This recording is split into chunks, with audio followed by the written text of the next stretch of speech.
So dear, welcome all. This is another class of the financial management leverage. Okay. So here again, I have started the classes, the series of classes of the financial management, and it is the another most important class of the leverage. Understand the point? What is the meaning of leverage and how it is can be effectively utilized in the financial management? We will discuss here. सो भाई ये leverage है और ये हम हैं धीरेन्द्र महतो और हम commerce master हैं। समझ रहे हो यूट्यूब ट्रेंड में ये लेवरेज है, ये हम हैं धीरेन्द्र महतो और ये हम मास्टर हैं। ठीक है। So welcome.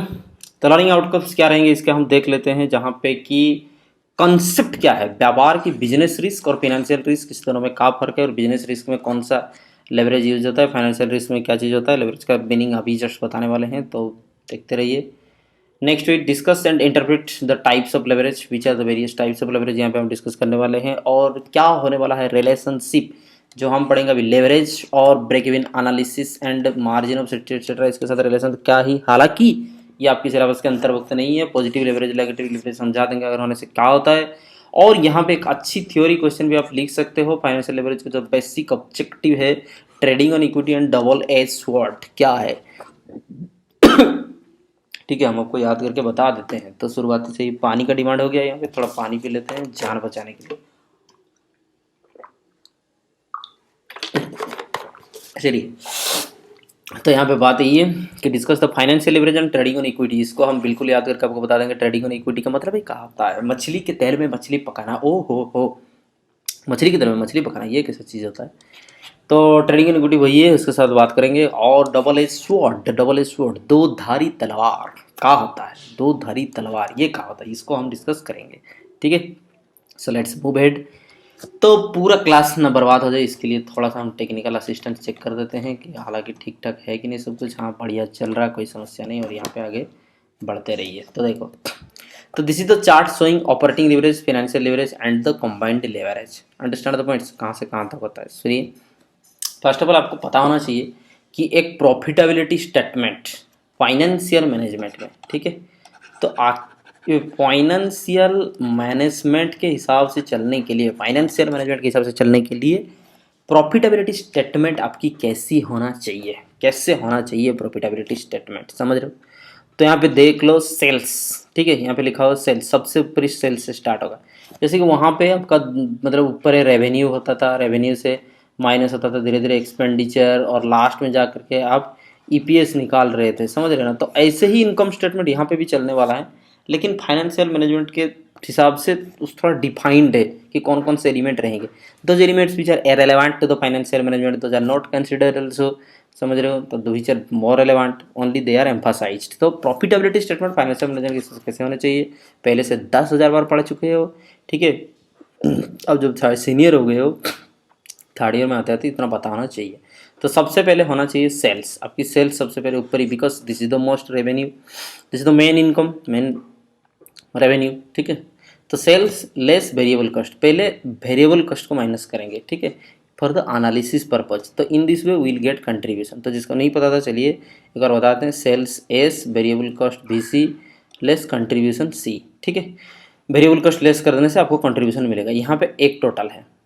उसके बाद लेस फिक्स्ड कॉस्ट एफ और एफ सी, ठीक है, फिक्स्ड कॉस्ट और एफ सी माइनस कर देंगे तो आपको मिल जाएगा ऑपरेटिंग प्रॉफिट, और that is what called EBIT, earning before interest and taxes. यहाँ पे एक टोटल होगा। तो यहाँ तक की जो बात है, ठीक है, यहाँ तक की जो बात है इसको ऑपरेटिंग लेवरेज कहते हैं, ठीक है। तो कहाँ से कहाँ बिजनेस की ऑपरेशन है पहले से बहुत देख लो। सेल से शुरू होगा और earning before interest and tax से आएगा। तो यहाँ पे देख लो एक बार कि variable cost and fixed cost ही यहाँ पे माइनस हुए हैं, कि because these are the something like you can say कि ऑपरेटिंग कॉस्ट एक्सेट्रा, ठीक है। तो यहाँ पे ऑपरेटिंग प्रॉफिट आ गया, यहाँ तक ऑपरेटिंग लेवरेज आएंगे। उसके बाद क्या हो, ईबीआईटी से earning before interest and tax, उससे आप क्या करोगे, इंटरेस्ट हटा दोगे, ठीक है ना। इंटरेस्ट पर्सन हटा दोगे तो अर्निंग बिफोर टैक्स आ जाएगा, क्योंकि टैक्स अभी तक माइनस नहीं हुआ, इंटरेस्ट माइनस हुआ है।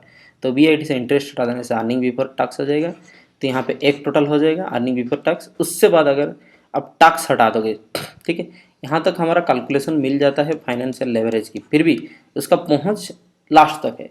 तो जैसे ही आप हटा देते हो earning before interest and tax से क्या हटा दोगे, टैक्स, तो क्या मिलेगा, अर्निंग आफ्टर टैक्स, और इसको कहते हैं प्रॉफिट आफ्टर टैक्स पार्ट, ठीक है।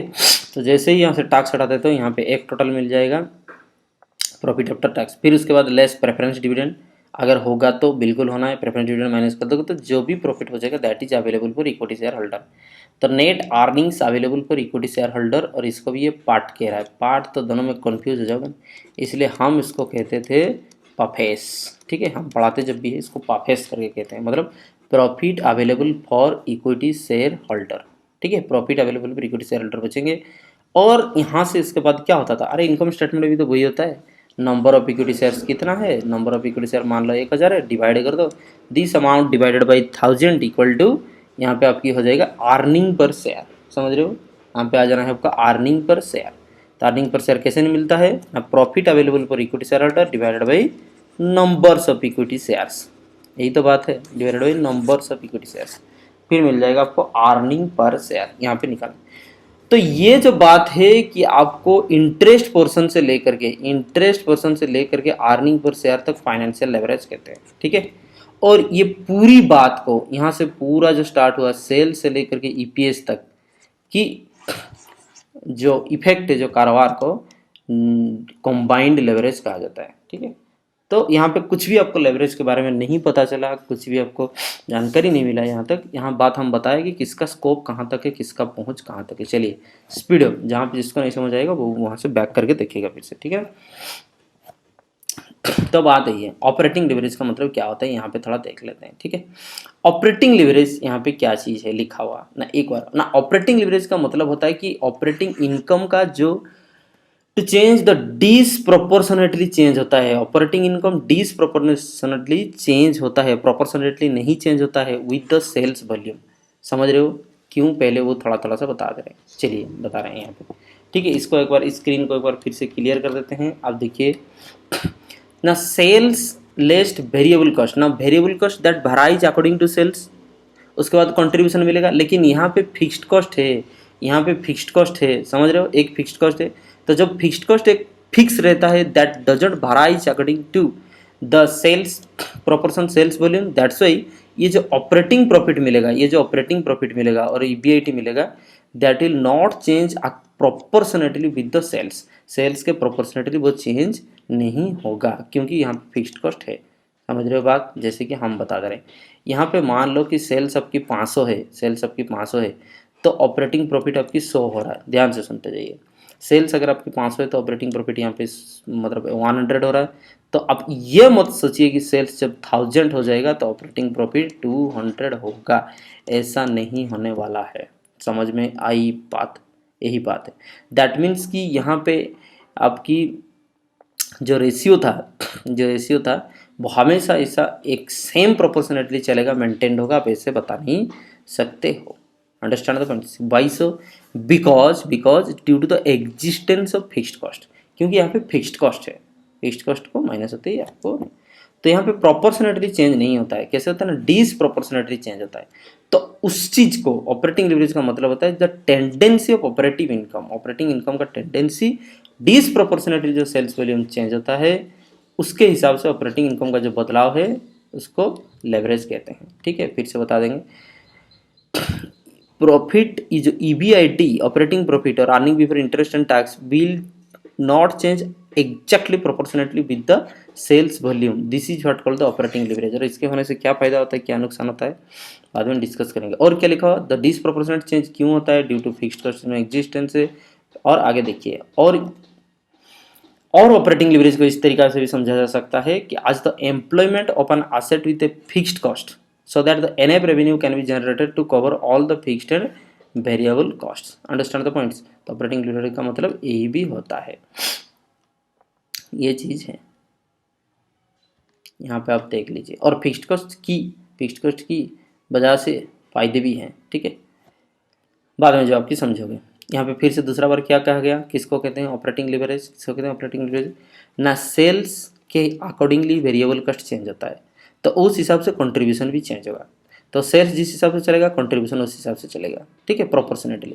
But fixed cost remain fixed irrespective of the sales volume, that's why the profit and EBIT will change disproportionately and due to this fixed cost we have to generate the sufficient sales volume in order to recover the variable cost also, fixed cost also. समझ रहे हो? तो that's why operating leverage जो भी figure होगा 1.2 1.3, this forces us to compensate both the variable cost and the fixed cost. ठीक है, यही बात है। आगे चलिए बढ़ते रहिए। तो उसका मतलब क्या समझ में आया, ऑपरेटिंग लिवरेज ये एक फंक्शन है ये तीन एलिमेंट के बीच में, ठीक है ना, ये तीन एलिमेंट के द्वारा एक फंक्शन है। क्या चीज़ लिखा, amount of fixed cost F C, ठीक है, and variable cost B C and volume of sales. तो इस तीनों का जो फंक्शन रहा वो है ऑपरेटिंग लिवरेज। ठीक है, आगे चलते जाइए। किसको कहते हैं operating leverage, the degree of operating leverage, that means the measurement of the operating leverage. ठीक है, तो किसके कहते हैं degree of operating leverage, may be defined as the percentage change in EBIT with respect to percentage change in sales quantity. Understand the points? This is the thing. Percentage change in sales means what? Percentage change in sales means what? उसका quantity की change के accordingly. Understand the, कितना volume change हो रहा है, कितना volume change हो रहा है, तो वही लिखा हो as percentage change in EBIT with respect to percentage change in sales quantity. तो यहाँ पे फिर से देखा देते हैं, तो इस EBIT में कितना प्रतिशत का बदलाव होगा ड्यू टू द प्रतिशत बदलाव of the sales.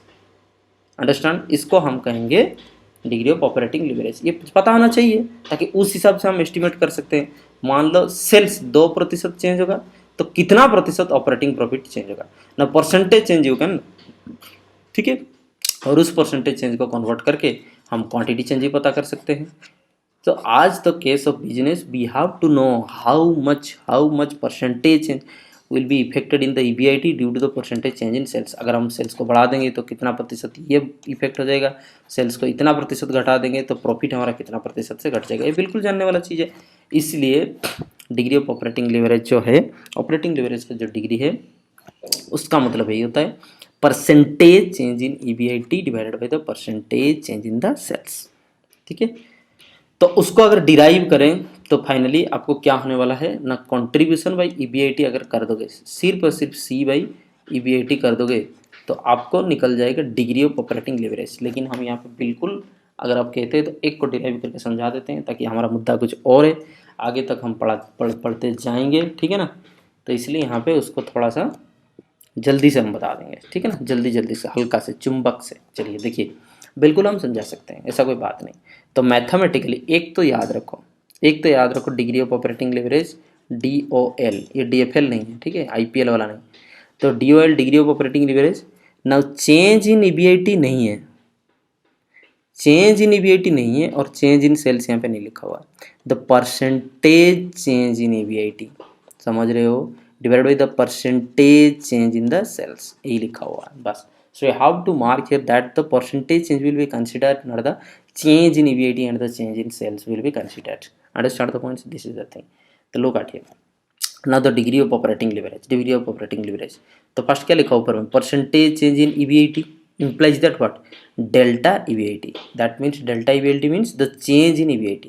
This delta symbol that emphasizes that reflects the change. Understand the point? So change in EBIT, ये परसेंटेज चेंज इन EBIT कैसे होगा बोल रहे हैं, जैसे कि आप लोग को सुनिए, ये 100 था 105 हो गया, ठीक है ना, कितना प्रतिशत चेंज हुआ आप लोग कैसे कंपेयर करते हो, यहाँ what is the difference, 5 upon what 100, so 5/100 into 100 करोगे तब ना पता चलेगा कितना प्रतिशत चेंज हुआ।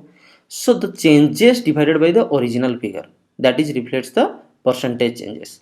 तो इसलिए परसेंटेज चेंजेस इन EBIT कैसे पता चलेगा ना, the change in EBIT divided by EBIT ना, percentage change in sales divided by लिखा हुआ तो यहाँ पे लिख दिया हम होल डिवाइडेड बाई, समझ रहे, यहाँ पे whole divided by percentage change in sales कैसे निकलेगा ना, परसेंटेज चेंज इन सेल्स मतलब सेल्स वॉल्यूम, तो चेंज इन क्वांटिटी, तो this Q signifies the change sales volume divided by Q, बताइए ना original changes.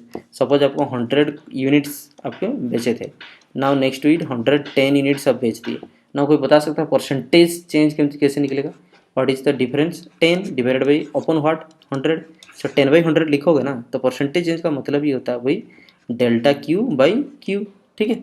So delta Q/Q हो गया। अब किस में से क्या चीज़ है, EBIT मतलब EBIT और EBIT कैसे निकला है एक बार देख लो। EBIT मतलब earning before interest and tax, now earning before interest and tax कैसे निकलेगा, देखो earning before interest and tax कैसे निकलेगा, यहाँ पे एक बार देख लो, फिर ये बिल्कुल समझ आ जाने हैं। इसको फिर से क्लियर कर देते हैं, earning before interest and tax कैसे आएगा। दैट मीन्स कि this is the EBIT, this is the EBIT. How to get EBIT? Number one, sales, understand the points, sales less variable cost आप किए हो, उसके बाद ना आपको मिला है कंट्रीब्यूशन। सो कंट्रीब्यूशन आपको कैसे मिला है, कंट्रीब्यूशन आपको मिला है सेल्स लेस वेरिएबल कॉस्ट, ठीक है, यही बात है। उसके बाद ना आप क्या, ये फिक्स्ड कॉस्ट है, फिक्स्ड कॉस्ट माइनस किए हो, implies that sales less variable cost, ठीक है, उसके बाद माइनस फिक्स्ड कॉस्ट। लेकिन मान लो sales less variable cost, selling price per unit और वेरिएबल कॉस्ट पर यूनिट अगर मानेंगे तो क्वांटिटी मल्टीप्लाई करेंगे तब ना ये कंट्रीब्यूशन निकलेगा। उसके बाद माइनस कर देंगे फिक्स्ड कॉस्ट तो ईबीआईटी निकल जाएगा। समझ रहे हो कि नहीं बात? तो ईबीआईटी कैसे निकला हुआ है, EBIT equal to selling price per unit minus variable cost per unit, less कर दोगे तो आपको क्या मिलेगा, कंट्रीब्यूशन पर यूनिट मिलेगा। कंट्रीब्यूशन पर यूनिट में into number of unit sold multiply कर दोगे इनटू क्यू, तो हो गया contribution in rupees, contribution in rupees less fixed cost. समझ में आई बात? सो ईबीआईटी इक्वल टू ये contribution per unit means selling price per unit less variable cost per unit into quantity sold equal to contribution less F. तो ये चीज़ आपको मिल जाने हैं। तो यहाँ पे देख लो आप एक बार, सॉरी, तो यहाँ पे लिखा हुआ वही चीज़ कि ईबीआईटी कैसे मिलने वाला है ना, सेलिंग प्राइस से वेरिएबल कॉस्ट हटाओ, कंट्रीब्यूशन मिलेगा इनटू क्वांटिटी, तो ये टोटल कंट्रीब्यूशन इन रुपीज मिल जाएगा लेस फिक्स्ड कॉस्ट, ठीक है। क्यू मीन्स सेल्स क्वांटिटी, ये जो क्यू मीन्स सेल क्वांटिटी, और एस का मतलब यहाँ पे सेलिंग प्राइस पर यूनिट, भी का मतलब है वेरिएबल कॉस्ट पर यूनिट, और this delta, this triangle delta signifies the denotes change, ठीक है, दिस रिफ्लेक्ट्स द चेंजेस। ना डिग्री ऑफ ऑपरेटिंग लिवरेज कैसे हो गया, इस चीज़ को फिर से कन्वर्ट करो, डेल्टा ईबीआईटी, तो यहाँ पे हम लिख देंगे चेंज, और ईबीआईटी की जगह में क्या लिख देंगे हम, ये वाला चीज़, ठीक है, क्वांटिटी एस माइनस भी माइनस एफ, ये चीज़ लिख दिए, क्वांटिटी एस माइनस भी माइनस एफ, वही चीज़ लिख दिए, कुछ नहीं, इसको हम डिराइव करके दिखाएंगे कि इसका फॉर्मूला कैसे निकला है, ठीक है ना। EBIT, delta EBIT divided by EBIT, divided by लिखा हुआ ईबीआईटी, ईबीआईटी कैसे निकला अभी तुरंत उसको हम दिखाए। ईबीआईटी बहुत आसान चीज़ है बाबू, एस माइनस बी मतलब कंट्रीब्यूशन, और contribution in per unit, contribution per unit that is multiplied with quantity, वो हो गया contribution in rupees less fixed cost. तो यहाँ पे लिखा वही चीज़, तो यहाँ पे ईबीआईटी जो है ईबीआईटी की जगह में लिख दिए, ईबीआईटी ईबीआईटी की जगह में लिख दिए, और यहाँ पे change divided by delta Q by Q लिखा हुआ, तो divided by delta Q by D. Next फिर डिग्री ऑफ ऑपरेटिंग लेवरेज, ठीक है, डिग्री ऑफ ऑपरेटिंग लेवरेज यहाँ पे क्या लिखा हुआ देखो, नाउ तो ये डेल्टा पोर्शन यहाँ पे एक्सपांड कर दो, ठीक है, डेल्टा पोर्शन यहाँ पे एक्सपांड कर दो। चलिए देखो what will happen to this, look at here sir, नमस्कार, so again welcome back. So ये था डिग्री ऑफ ऑपरेटिंग लेवरेज का डिराइवेशन हम बता रहे थे यहाँ पे। तो हाँ एक बार लुक एट हियर, तो यहाँ पे suppose delta Q, delta means the change, understand, delta denotes the change, already know because derivation आप पढ़े ही होंगे, ठीक है ना, डेरिवेटिव इंटीग्रेशन जो भी पढ़े होंगे, तो यहाँ पे लिखा हुआ था ना, ठीक है ना। सो वही बात है, D X of D Y का मतलब ही यही होता है कि change in X variable with respect to change in Y variable, understand the points like this. So delta denotes to change. तो यहाँ पे देखो डिग्री ऑफ ऑपरेटिंग लिवरेज, इसको अगर ठीक है एक्सपांड कर दिया जाए तो ये क्या होगा, डेल्टा क्यू, ठीक है, delta Q whole S minus भी, यहाँ पे था delta Q whole S minus भी, माइनस यहाँ पे ये जो माइनस वाला फिगर है ये माइनस क्या होता है, डेल्टा एफ, समझ रहे हो, this delta and F multiplied with delta F. Now लिखा हो कि delta F is nil because changes in fixed cost is nil, ठीक है ना, आज fix cost remain fixed irrespective of the level of output, समझ रहे हो, तो वो फिक्स रहता ही है, दैट्स वाई 500 यूनिट में भी फिक्स है और यहाँ पे 5000 यूनिट्स में भी वो फिक्स ही है। अगर फिक्स है तो फिर से ये जो फिक्स कॉस्ट है यहाँ भी जितना रहेगा वहाँ भी 5000 यूनिट्स में उतना रहेगा, तो changes of fix cost equal to what, zero, तो दैट्स वाई यहाँ पे delta fix cost equal to zero. तो क्या हुआ देखो, डेल्टा क्यू एस माइनस भी लिखा हुआ, ठीक है, divided by this one is divided by, यहाँ पे लिखा हुआ ये वाला चीज़ divided by quantity whole S minus भी माइनस एफ, लिखा फिर से quantity whole S minus B, now divided by delta Q by Q, यहाँ पे डेल्टा क्यू बाई क्यू उतना ही रहा, कोई चेंज नहीं रहा। Now divided by delta Q to Q, उसको अगर इनटू कर दे क्या होगा, रिवर्स हो जाएगा, क्यू बाई डेल्टा क्यू हो जाएगा। सो यहाँ पे हो गया Q by delta Q. Understand the points, this is the thing. Now here delta q, here delta q, understand the points, will be nullified. now बचेगा क्या, q whole s minus b, now q whole s minus b, understand the points, divided by q into s minus b minus f, तो q whole s minus b minus f, this is the thing. now ये क्या दर्शाता है, ध्यान से एक बार देखो, ये क्या दर्शाता है, just minute, Hare Krishna, sorry. Now S minus B, S ये एस है selling price per unit, B क्या है वेरिएबल कॉस्ट पर यूनिट, तो selling price per unit variable cost per unit, that means contribution per unit into to quantity sold, that means कि rupees contribution. Understand the point, rupees contribution, तो ऊपर में आ गया contribution, नीचे क्या है, नीचे क्या है देख लो ना, S minus V contribution per unit into Q, that means into Q, तो ये हो गया contribution in rupees, contribution in rupees minus F, contribution से एफ हटाने से क्या मिलता है, ईबीआईटी। ठीक है, यहाँ पे देख लो लिखा हुआ यहाँ पे कंट्रीब्यूशन लेस फिक्स्ड कॉस्ट, तो क्या मिलता है EBIT, this is the thing. So नीचे क्या है, डिवाइड बाई ईबीआईटी। ठीक है, और इस चीज़ को ईबीआईटी हम पहले से भी आपको एक्सप्लेन किए थे। तो कंट्रीब्यूशन बाई ईबीआईटी, इसका मतलब यही है कि degree of operating leverage, degree of operating leverage कैसे मिल जाएगा ना, simple contribution by EBIT, this is the thing. Understand the points, understand the point, समझ में आई बात। तो in reality degree of operating leverage कहाँ से आया, डिग्री ऑफ ऑपरेटिंग लिवरेज का मतलब है ये कि percentage change in EBIT due to percentage change in sales. Finally, this can be derived mathematically as if we simply divide contribution by EBIT, that will signify results into this ratio, percentage change in EBIT divided by percentage change in sales। यही बात है, understand the point. तो यहाँ पे देखो, अगर equal to मानो, यहाँ पे अगर इक्वल टू मानो 2 आया, इसका मतलब क्या आता है समझा रहे हैं, 2 डिवाइडेड बाई 1, दैट मीन्स अगर सेल्स 1% में चेंज होगा तो ईबीआईटी 2% में चेंज होगा। समझ में आई बात। सपोज इक्वल टू आया 3, इसका मतलब सेल्स की अगर 1% चेंज होगा, 1% चेंज होगा तो ईबीआईटी 3% में चेंज होगा। यहाँ पे क्वांटिटी चेंजेस हम नहीं दिखा सकते हैं, यहाँ पे परसेंटेज चेंजेस हम दिखा सकते हैं। समझ में आई बात, यही बात है। तो ऑपरेटिंग लेवरेज का मतलब यही है। आगे देखते हैं इसको कैसे याद रखोगे, कंट्रीब्यूशन में ईबीआईटी देख लो, बहुत सिंपल है। सेल्स लेस वेरिएबल कॉस्ट, अभी तक तो ये sales also variable and fixed cost, sorry variable cost is also variable. उसके बाद जाता है कंट्रीब्यूशन। नाउ कंट्रीब्यूशन के बाद है fixed cost and listen, existence of fixed cost, existence of fixed cost जहाँ पे है वहाँ पे लेवरेज है। समझ में आई बात। तो इसीलिए एक फिक्स्ड कॉस्ट यहाँ पे है, तो इसलिए एक लिवरेज यहाँ पे ऑपरेटिंग लिवरेज, यहाँ पे एक लिवरेज निकलेगा। तो जो फिक्स्ड कॉस्ट है, ये फिक्स्ड कॉस्ट है, उससे ऊपर क्या है कंट्रीब्यूशन, उस फिक्स्ड कॉस्ट के नीचे क्या है, उस फिक्स्ड कॉस्ट के नीचे क्या है EBIT. That's why operating leverage equal to contribution by EBIT. Easy है, समझ में आई बात।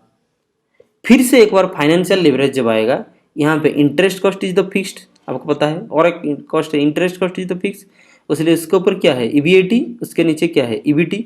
तो ईबीआईटी बाई ईबीटी हो जाएगा फाइनेंशियल लिवरेज। तो financial leverage equal to EBIT by EBT, इसका मतलब भी तो समझेंगे ना। समझ में आई बात, यही बात है। तो ये क्या दर्शाता है, इसका मतलब क्या है, फिर से हम आगे बताएंगे। एक बार तो आप समझिए ऑपरेटिंग लेवरेज। छोटा सा एक काम करते हैं, ऑपरेटिंग लेवरेज यहाँ पे निकालते हैं, उसके बाद फाइनेंशियल लेवरेज निकलेंगे और दोनों को सिंक करके टैली करके फिर उसके आगे हम बात करेंगे, चर्चा करते रहेंगे। ठीक है, जस्ट सिंगल मिनट, बुक निकालने दीजिए हमको। कहाँ पे है बुक, यहाँ पे है बुक।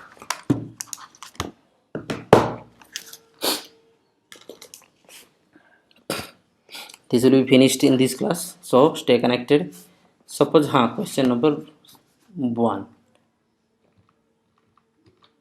यहाँ पे देख लीजिए, ठीक है। इज द थिंग,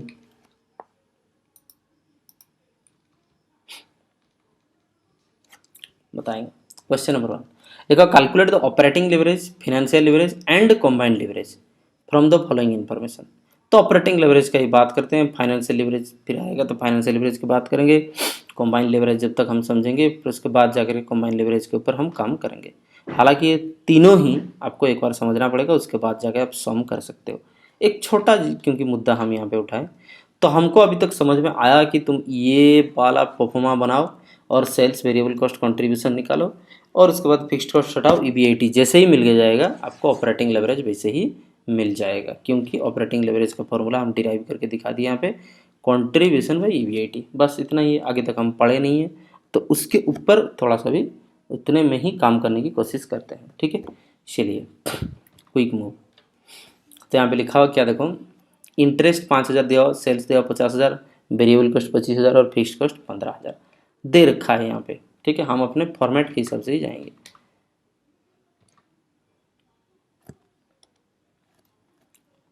यहाँ पे ये वाला टैब में नहीं करना चाहिए, let me financial account, financial management होना ही है मेरे हिसाब से। ये तो एफ एम है, आर्डक पेज, क्योंकि कॉस्ट ऑफ कैपिटल ये तो बिल्कुल है नहीं। और यहाँ पे पढ़ रहे हैं हम लेवरेज, तो इस पेज का नाम हो गया लेवरेज और हम करेंगे काम शुरू। तो ठीक है, सवाल 1 के हिसाब से हम देखें, आप देख लो क्या चीज़ है। Let make it full screen. Question 1, तो यहाँ पे हम लिखते हैं स्टेटमेंट ऑफ प्रॉफिटेबिलिटी, और स्टेटमेंट ऑफ प्रॉफिटेबिलिटी ऐसा कुछ भी लिख सकते हो, ठीक है। स्टेटमेंट ऑफ, या फिर computation of operating leverage, financial leverage, वो भी लिख सकते हो, लेकिन वो बाद में, पहले स्टेटमेंट ऑफ प्रॉफिटेबिलिटी एक बार ख़त्म कर देते हैं इस स्टेटमेंट को डाटा के हिसाब से। सबसे पहले आता है सेल्स, ठीक है। तो यहाँ पे सबसे पहले आना है सेल्स। तो सेल्स दे कितना रखा है वहाँ पे, मेरे पास बुक है, एक बार फिर से दिखा देते हैं। You can take screenshot while I am saying you something, while I am solving the problem it will help you, that's why you can take the screenshot and it will follow later। तो जो जो दिया हुआ हम देख रहे हैं हमारे बुक के हिसाब से, सेल्स दिया हुआ 50,000, अंडरस्टैंड द पॉइंट, ये बात हो गया। सेल्स 50,000 दे रखा था, याद रखना उसके बाद वेरिएबल कॉस्ट आपको माइनस करना होता है, ठीक है। सेल्स लेस वेरिएबल कॉस्ट, तो वेरिएबल कॉस्ट जैसे ही हम माइनस कर देंगे, वो हमारे यहाँ पे दिया हुआ 25,000, ठीक है। I think this much of pen thickness is correct, that's से ज़्यादा मोटा पेन में लिखते थे हम, थोड़ा सा पतला में ही लिखते हैं, कोई समस्या नहीं। सेल्स लेस वेरिएबल कॉस्ट, तो बचा कितना, 25,000। तो सेल्स से सिर्फ और सिर्फ वेरिएबल कॉस्ट की निकाल के एक मार्जिन निकाला जाता है, उसका नाम है कंट्रीब्यूशन। दैट मीन्स कि this much of contribution to the immediate production, ठीक है, इमीडिएट सेल्स एंड प्रोडक्शन। ना कंट्रीब्यूशन, उसके बाद होता है लेस फिक्स्ड कॉस्ट, उसके बाद जितने भी सारे फिक्स्ड कॉस्ट है ऑपरेशन के, सारे के सारे माइनस होने की कोशिश किया जाता है। तो फिक्स्ड कॉस्ट यहाँ पे दिया हुआ 15,000, तो जैसे ही 25,000 से 15,000 हम निकाल देंगे, 5 5 10, तो यहाँ पे होने हैं 10,000। तो ये जो 10,000 रहेगा ना, ये है आपकी कंट्रीब्यूशन, फिक्स्ड कॉस्ट हटाते operating profit, that means earning before interest and taxes. समझ में आई बात, earning before interest and taxes. हालांकि इतना में ही तो हमारा निकल जाएगा हमारा ऑपरेटिंग लिवरेज, फिर भी क्योंकि इसको कंप्लीट करते हैं। Earning before interest and taxes दिया हुआ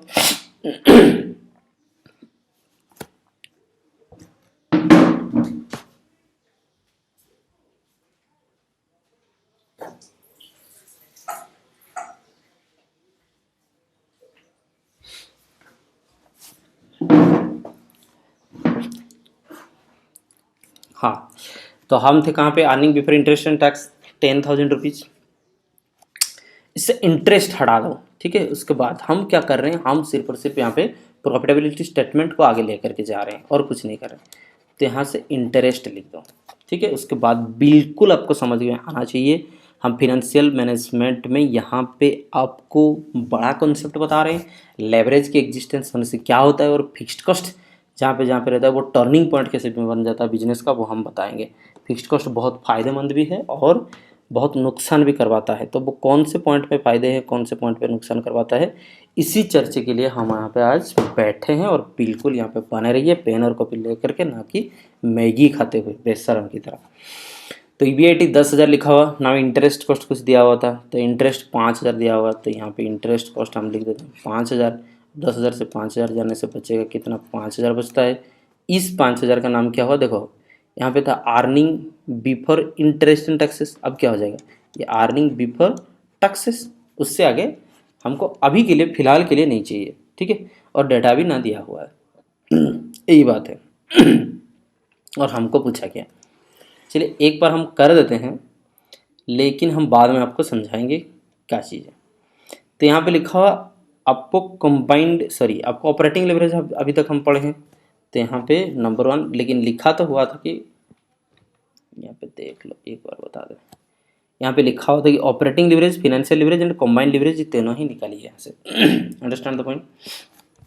एक बार करते हैं ऑपरेटिंग लिवरेज। वैसे भी हम क्रैश कोर्स में ये क्लास कर रहे हैं तो जल्दी जाना पड़ेगा, तो इसलिए जल्दी बता दे रहे हैं, लेकिन बिना समझाए हम कुछ भी कॉन्सेप्ट का, चाहे वो एग्जाम आ रहा हो चाहे कुछ भी आ रहा हो, हम कभी भी किसी को रट्टा मारने का सलाह आज तक दिए नहीं है, तो अभी सर नीचे हम गिराना देंगे भी नहीं अपना, ठीक है।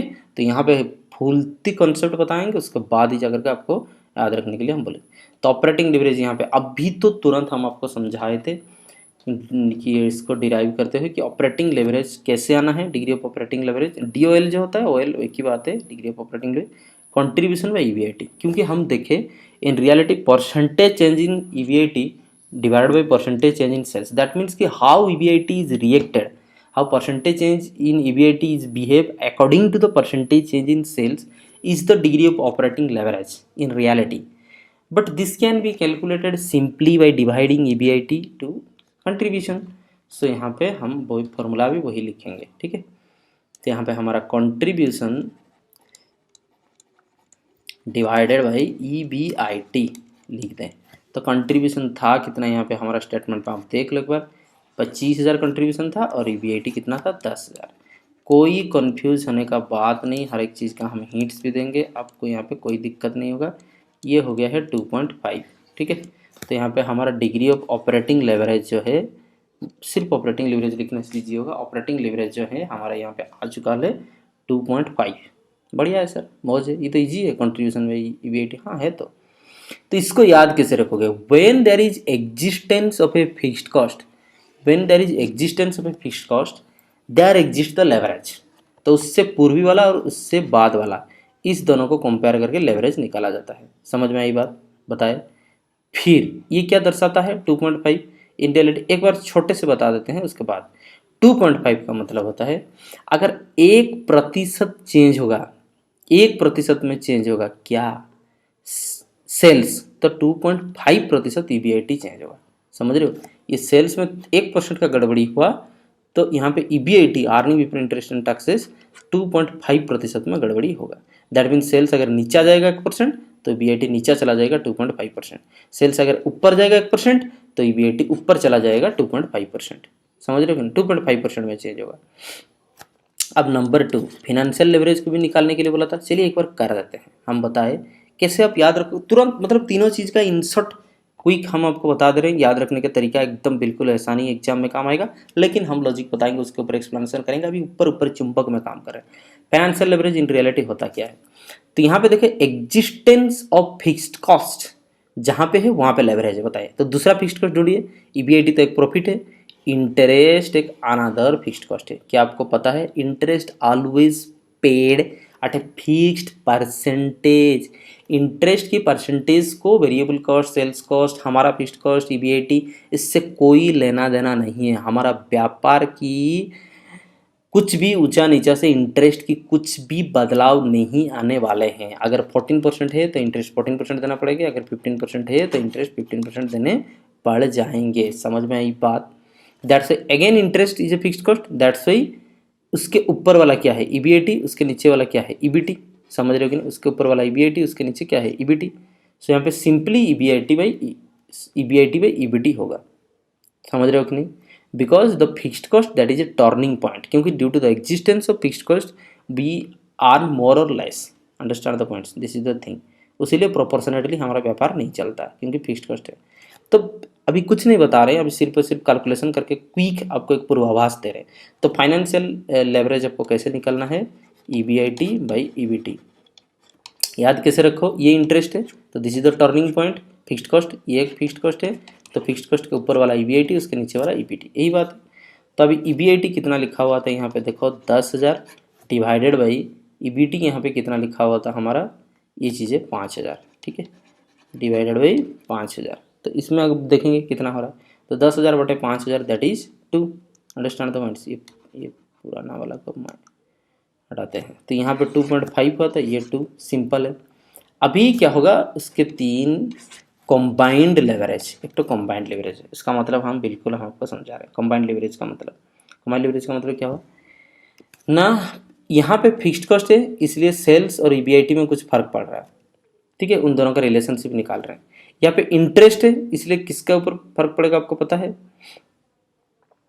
ये चीज EBIT और सीधा EPS मतलब अर्निंग पर शेयर, ठीक है ना, उसके बाद और बताएंगे अर्निंग पर शेयर के ऊपर फर्क पड़ेगा। अभी कॉम्बाइंड लिवरेज क्या करें, इस दोनों का इफेक्ट, इसका मतलब आप क्या कर सकते हो, दो उपाय है आपके पास कॉम्बाइंड लिवरेज। एक तो कॉम्बाइंड लिवरेज कैसे निकलेगा, आसान बात है, सीधा कंट्रीब्यूशन बाय EBIT कर दो, समझ में आई बात, this is the thing, just single minute.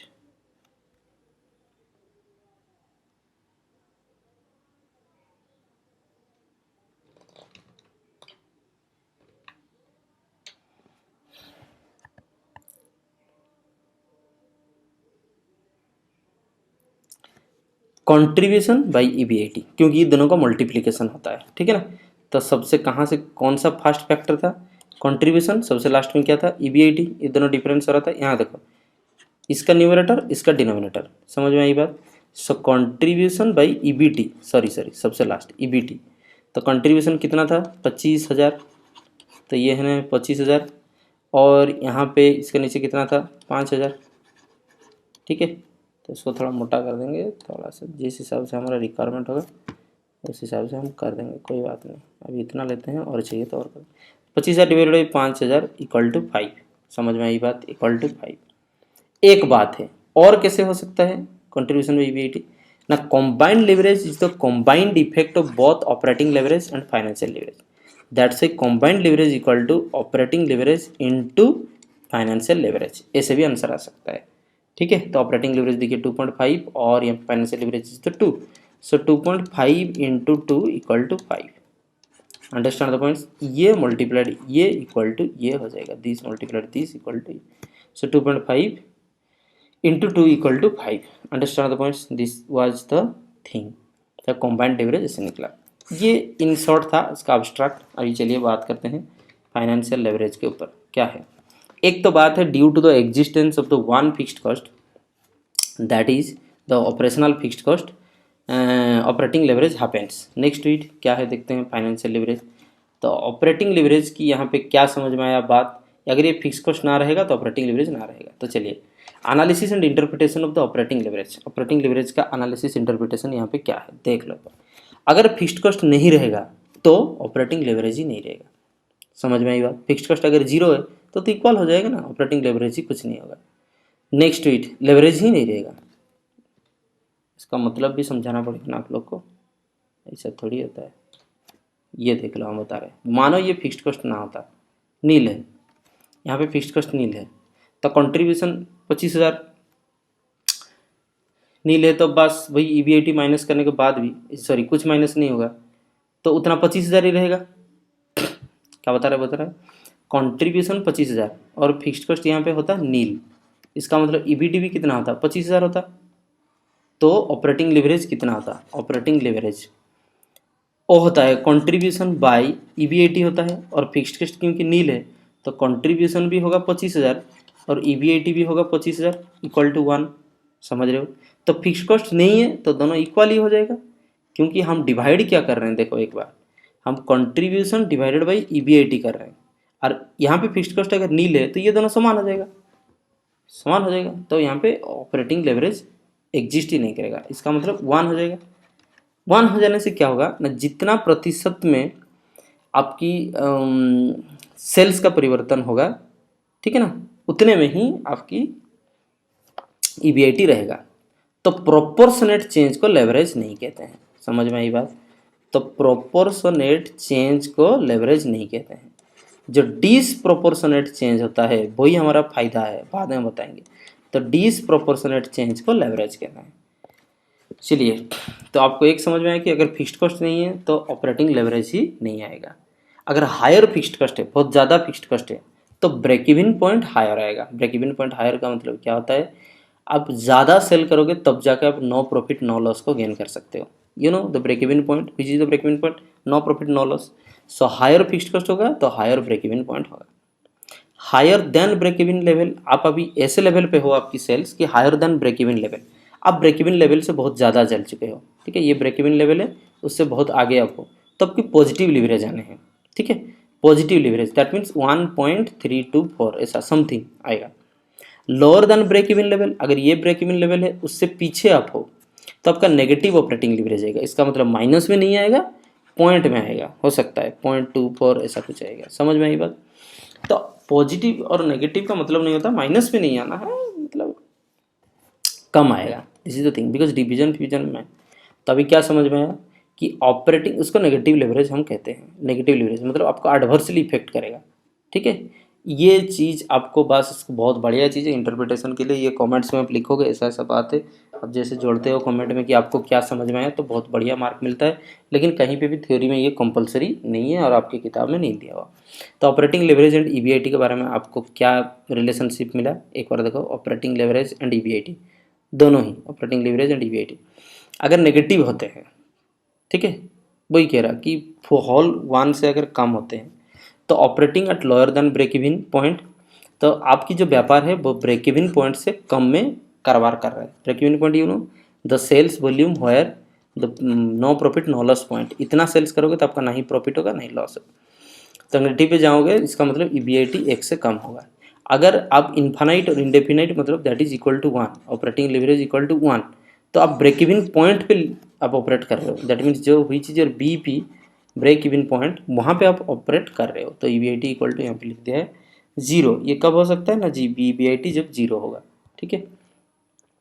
अच्छा, मतलब माइनस। नेक्स्ट ईयर पॉजिटिव, कब पॉजिटिव आना है यहाँ पे लिख देते हो, कब पॉजिटिव आना है ना, आपको हायर ब्रेक इवन लेवल पे आप काम कर रहे हो तो यहाँ पे पॉजिटिव आना, वही बात। लेकिन यहाँ पे लिख दिया देखो, DOL can never be between 0 and 1, तो डिग्री ऑफ ऑपरेटिंग 0 एंड 1 के बीच में नहीं हो सकता। इसका मतलब क्या है, माइनस फिगर कभी नहीं हो सकता। इट कैन बी 0 हो सकता है, और less than it can be 1 और मोर, समझ रहे हो।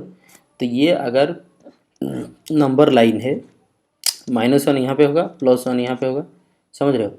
तो जो डिग्री ऑफ ऑपरेटिंग लेवरेज, इसका मतलब ऑपरेटिंग लेवरेज वो कभी भी माइनस में नहीं जाएगा, या तो 0 होगा या तो पॉजिटिव होगा, यही कह रहा। समझ में आई बात। क्योंकि कोई भी एक डिवीज़न का यहाँ पे देख लो रिजल्ट नेगेटिव तो नहीं हो सकता ना।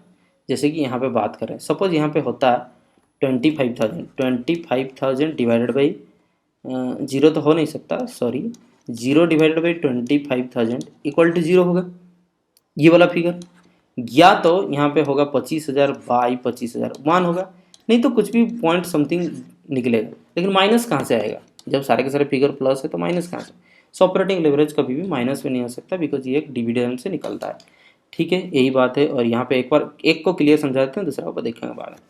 तो वही लिखा होता है कि अगर बीपी के ऊपर में आप काम कर रहे हो तो उसको positive degree of operating leverage कहा जाएगा, समझ रहे हो, यही बात है।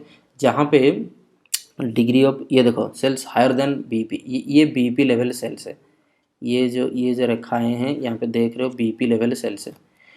तो वो कह रहा है जब कि आपका सेल्स बीपी लेवल से ऊपर जा रहा होगा तो degree of leverage slightly more than 1, ठीक है ना, ये 1 वैल्यू है, देखो ये 1 वैल्यू का डिग्री ऑफ लेवरेज ये है और बीपी सेल्स ये है।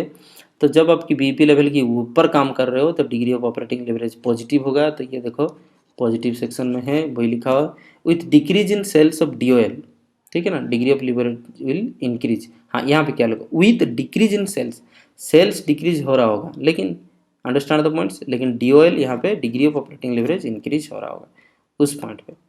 8 बीईपी के क्षेत्र में DOL विल बी इन्फानाइट, तो सेम टू सेम, तो डिग्री ऑफ ऑपरेटिंग लेवरेज यहाँ पे बीईपी के एग्जैक्ट बीईपी में डिग्री ऑफ ऑपरेटिंग लेवरेज यहाँ पे इन्फानाइट हो जाएंगे ना। When sales is slightly less than the BEP, sales जब बीईपी के नीचे होगा, ठीक है ना, बीईपी के नीचे जब आप सेल्स कर रहे हो तो वही बात है, degree of operating will be negative, DOL will be negative in parent with further reduction in the cells. DOL will move towards 0 at 0 cells, DOL also be 0। हाँ वही बात है, वो कह रहा है धीरे धीरे बीपी के नीचे जितना सेल्स आप करते जाओगे तो उसके हिसाब से डिग्री ऑफ ऑपरेटिंग लेवरेज उतना नीचे चलता जाएगा, और जब आपकी सेल्स भी हो जाएगा 0, समझ रहे हो कि नहीं, जब आप सेल्स भी 0 हो जाएगा, 0 सेल्स में आप जब रह जाओगे तब आपका DOL भी 0 हो जाएगा। क्यों? 0 इज समथिंग इज 0। सपोज वहाँ के केस में अगर 0 सेल्स, तो वही बात है 0 सेल्स तो 0 कंट्रीब्यूशन एक्सेट्रा जो भी होगा, तो 0 बाई फिर EBIT होगा माइनस सपोज 25,000, तो 0 बाई 25,000 इक्वल टू 0। तो जहाँ पे सेल्स 0 वहाँ पे लिखा हुआ डिग्री ऑफ ऑपरेटिंग लेवरेज भी होना है 0, यही समझाना था। आगे देखो, तो फाइनेंशियल लेवरेज की बात अभी होगा। फाइनेंशियल लेवरेज का मतलब क्या होता है यहाँ पे ना, देखो देखो देखो धीरे धीरे क्या होता है, फिर से हम वो इनकम स्टेटमेंट को आपको दिखाने की कोशिश करेंगे। यहीं पे हम यहाँ पे आगे ऑपरेशन तक, ऑपरेशनल चीज़ तक, अभी फाइनेंशियल लेवल पे बात करेंगे, ठीक है ना। वहाँ पे उसलिए तो लिखा हुआ देखो ये ऑपरेटिंग लेवरेज है, अभी फाइनेंशियल बात करेंगे।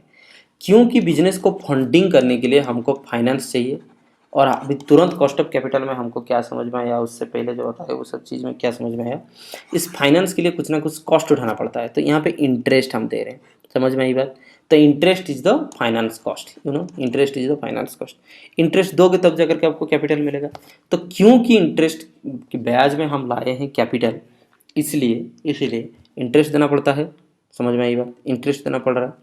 अभी बात ये, जैसे ही हम इंटरेस्ट भर रहे हैं वैसे ही आपको, ये एक फिक्स्ड कॉस्ट है, ठीक है ना, interest is also a fixed cost.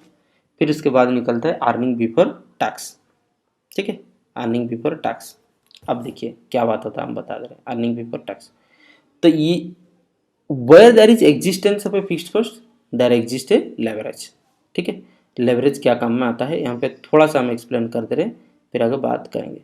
जैसे ही फिक्स्ड कॉस्ट होगा, मानो हम बता रहे हैं जब हम 20,000 प्रॉफिट कमाएंगे, फिक्स्ड कॉस्ट 10,000 दे देंगे, ठीक है। लेवरेज का मतलब हम समझा रहे हैं, 20,000 प्रॉफिट कमाएंगे तो 10,000 अगर मानो इंटरेस्ट दे देंगे, बचेगा हमारे पास कितना, 10,000। तो उस हिसाब से डिविडेंड 10,000 बटा जाएगा। दूसरा केस लो, जब 2 लाख कमाएंगे, एक बार ध्यान से सोचो, 2 लाख जब कमाएंगे फिर भी तो इंटरेस्ट 10,000 ही देना होगा ना, फिर भी तो इंटरेस्ट 10,000 ही देना होगा। That's why fixed cost finance market से करने से बहुत फायदा होता है। तो 2 लाख से 10,000 हटा दो, कितना हो रहा है, 1,90,000। ध्यान से सुनते जाओ, 1,90,000 होगा। अब 1,90,000 डिविडेंड बटेगा। क्या समझ में आया बात आपको, कि कितना भी प्रॉफिट हो हम कमा रहे हैं EBIT, लेकिन इंटरेस्ट होता है हमेशा सेम। उसके लिए किसको फाइनली फायदा होता है, जो डिविडेंड रिसीव करते हैं। डिविडेंड रिसीव कौन करते हैं, प्रेफरेंस शेयर और इक्विटी शेयर। फाइनली हम मालिक की ही बात करते हैं। तो इक्विटी शेयर होल्डर को क्या मिलता है फाइनली, EPS। तो EPS में बहुत बदलाव आ जाएगा, समझ में आई बात। आज there is a existence of a fixed cost, there is a greater chance of increment of the EPS। अब समझ में आई बात। इसलिए एक मार्केट से फिक्स्ड कॉस्ट फाइनेंस उठाया जाता है, ठीक है, finance bearing the fixed cost, क्योंकि EPS will be higher, there is a chances. लेकिन उसका नेगेटिव एडवर्स इफेक्ट भी है, बाद में बताएंगे। अभी क्या बात हुआ, ध्यान से देखें। तो अगर कुल मिला के यहाँ पे बात हुआ तो किसके साथ किसके रिलेशन है ना, डायरेक्ट EBIT से सीधा EPS के साथ रिलेशनशिप है, क्योंकि डिविडेंड होगा, डिविडेंड होने से फिर बांटा जाएगा। तो इसीलिए क्या लिखा हुआ देखो फाइनेंशियल लेवरेज के बारे में, देखो फाइनेंशियल लेवरेज को हम ऐसे बात समझा सकते हैं, the use of fund with a fixed cost in order to increase the earning per share. क्योंकि हम एक फिक्स्ड कॉस्ट वाला फाइनेंस को यूज़ कर रहे हैं, दैट्स क्यों यूज़ कर रहे हैं ना, अर्निंग पर शेयर को बढ़ाने के लिए। मानो अगर इंटरेस्ट वेरिएबल कॉस्ट होता, ये जो चीज़ है इंटरेस्ट जो वेरिएबल कॉस्ट होता, जितना प्रॉफिट होगा उतना उस हिसाब से इंटरेस्ट बढ़ेगा, तो ईपीएस उतना कांस्टेंट रह जाता। जितना प्रॉफिट बढ़ेगा फिर से इंटरेस्ट बढ़ेगा तो ईपीएस कांस्टेंट हो जाता। क्योंकि इंटरेस्ट कांस्टेंट है इसलिए ईपीएस वेरिएबल है, बढ़ता जा रहा है बढ़ता जा रहा है। समझ में आई बात? This is the trick. Okay, तो और दूसरे वर्ड से बात करें, it is the use of company fund use करें which it pays a limited return, वो भी हम बताएं। क्योंकि देखो हम बता रहे हैं, क्योंकि देखो प्रेफरेंस भी होता है थोड़ा एक्सपेंसिव, मानो 15% इसमें दिया जा रहा है। इक्विटी शेयर होल्डर का तो उम्मीद ही होता है 30%। इस क्षेत्र में सिर्फ और सिर्फ डेप्ट बचा या फिर डिवेंचर ही बचा, जिसको कि 8% 12% से फंडिंग किया जाता है।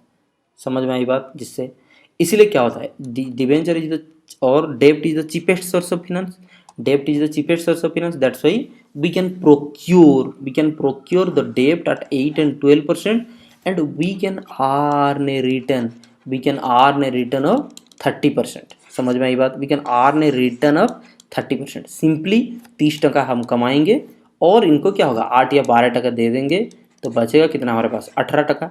ये 18% कौन खाएगा? इक्विटी शेयर होल्डर वाले। इसलिए इक्विटी शेयर होल्डर वाला का रिटर्न बहुत ज़्यादा होता है। समझ में आई बात? तो वो कह रहे हैं कि हम जब व्यापार में जब व्यापार में क्या करेंगे, कंपनी फंड को यूज़ करेंगे बाहर से और लिमिट रिटर्न उनको देंगे बस। Financial leverage involves use of funds obtain a fixed cost. ठीक है, फाइनेंशियल लिवरेज तब होगा जब एक फिक्स्ड कॉस्ट फंड हम यूज़ करेंगे। क्यों ना? Hope increasing in the return to common share holder, इसलिए कि कॉमन शेयर होल्डर को ज़्यादा पैसा दिया जाए। चलिए सीधा बात करते हैं फाइनेंशियल लिवरेज अभी कैसे निकलेगा ना। ईबीआईटी बाई ईबीटी हम बताए थे। ठीक है, ऐसे जैसे ही अप्लाई कर दोगे यहाँ पे ईबीआईटी बाई ईबीटी आपका निकल जाएगा। क्योंकि फिर से हम बताए थे जहाँ पे फिक्स्ड कॉस्ट एग्जिस्ट कर रहा है, ये interest is the again fixed cost, ये फिक्स्ड कॉस्ट एग्जिस्ट कर रहा है, तो उससे पहले उससे बाद डिवाइड कर दोगे हो जाएगा। तो यहाँ पे EBT divided by EBIT divided by EBT. ठीक है, earning before interest and tax, interest उसमें हट गया तो बचा कम अर्निंग बिफोर टैक्स। इस दोनों को डिवाइड कर दोगे आपका काम हो जाएगा। ठीक, तो ही तो कैसे निकलेगा finance cost? EBIT by EBT. ठीक है ना। होयर ईबीआईटी का मतलब क्या होता है बताया तभी, sales less variable cost less fix cost. मतलब यहाँ माइनस दोनों को ऐड करके दिखा दिया है, वही बात है। तो सेल्स वेरिएबल कॉस्ट और फिक्स कॉस्ट दोनों को हटा दोगे तो ईबीआईटी निकलेगा। अब ईबीआईटी से अगर इंटरेस्ट हटा दोगे तो ईबीटी निकलेगा, ईबीआईटी से इंटरेस्ट हटा दोगे ईबीटी निकलेगा। जब आप प्रॉब्लम सॉल्व कर रहे हो ये चीज़ आप लिख दोगे तो अच्छी बात है, अगर नहीं लिख रहे तो हम यहाँ पे जैसे पूरा आपको ये चीज़ करना ही पड़ेगा। आपको ये जो चीज़ हम एक बार इनकम स्टेटमेंट बना के दिखाए यहाँ पे, ये इनकम स्टेटमेंट आपको बना के ही दिखाना पड़ जाएगा। समझ में आई बात? तो डिग्री ऑफ फाइनेंशियल लिवरेज, अब financial leverage that is the terminology. हम इस टर्मिनोलॉजी को समझाने की कोशिश किए। अब डिग्री ऑफ फाइनेंशियल लिवरेज का मतलब होता है कि फाइनेंशियल लेवरेज का डिग्री मेजरमेंट किया जाएगा। That means the measurement value of the financial leverage. Okay, थोड़ा पानी ब्रेक ले लेते हैं, पानी थोड़ा पीते हैं।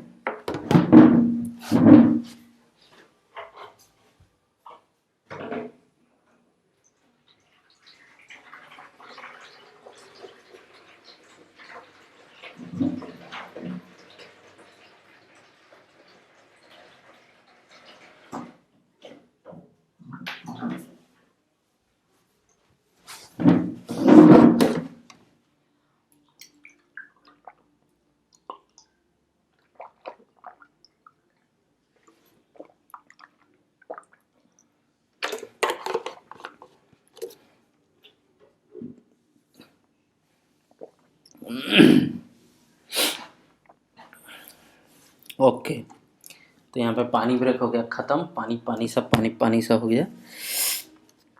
चलिए, तो यहाँ पे क्या बता दें, degree of financial leverage.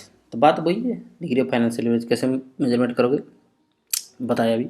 So degree of financial leverage is the ratio of किसका ना, percentage increase in EPS earning per share. बताए ईबीआईटी बढ़ेगा तो फाइनली आपको अर्निंग बिफोर टैक्सेस मतलब आफ्टर इंटरेस्ट अगर बढ़ेगा तो फाइनली किसको फायदा होगा? डिविडेंड जो ले रहे हैं, और फाइनली इक्विटी शेयर होल्डर को ये फर्क पड़ने वाला है।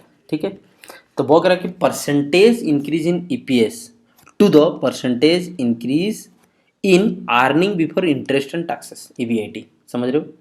तो percentage increase in EPS divided by percentage increase in EBIT इसको कहा जाता है डिग्री ऑफ ऑपरेटिंग लेवरेज। समझ में आई बात।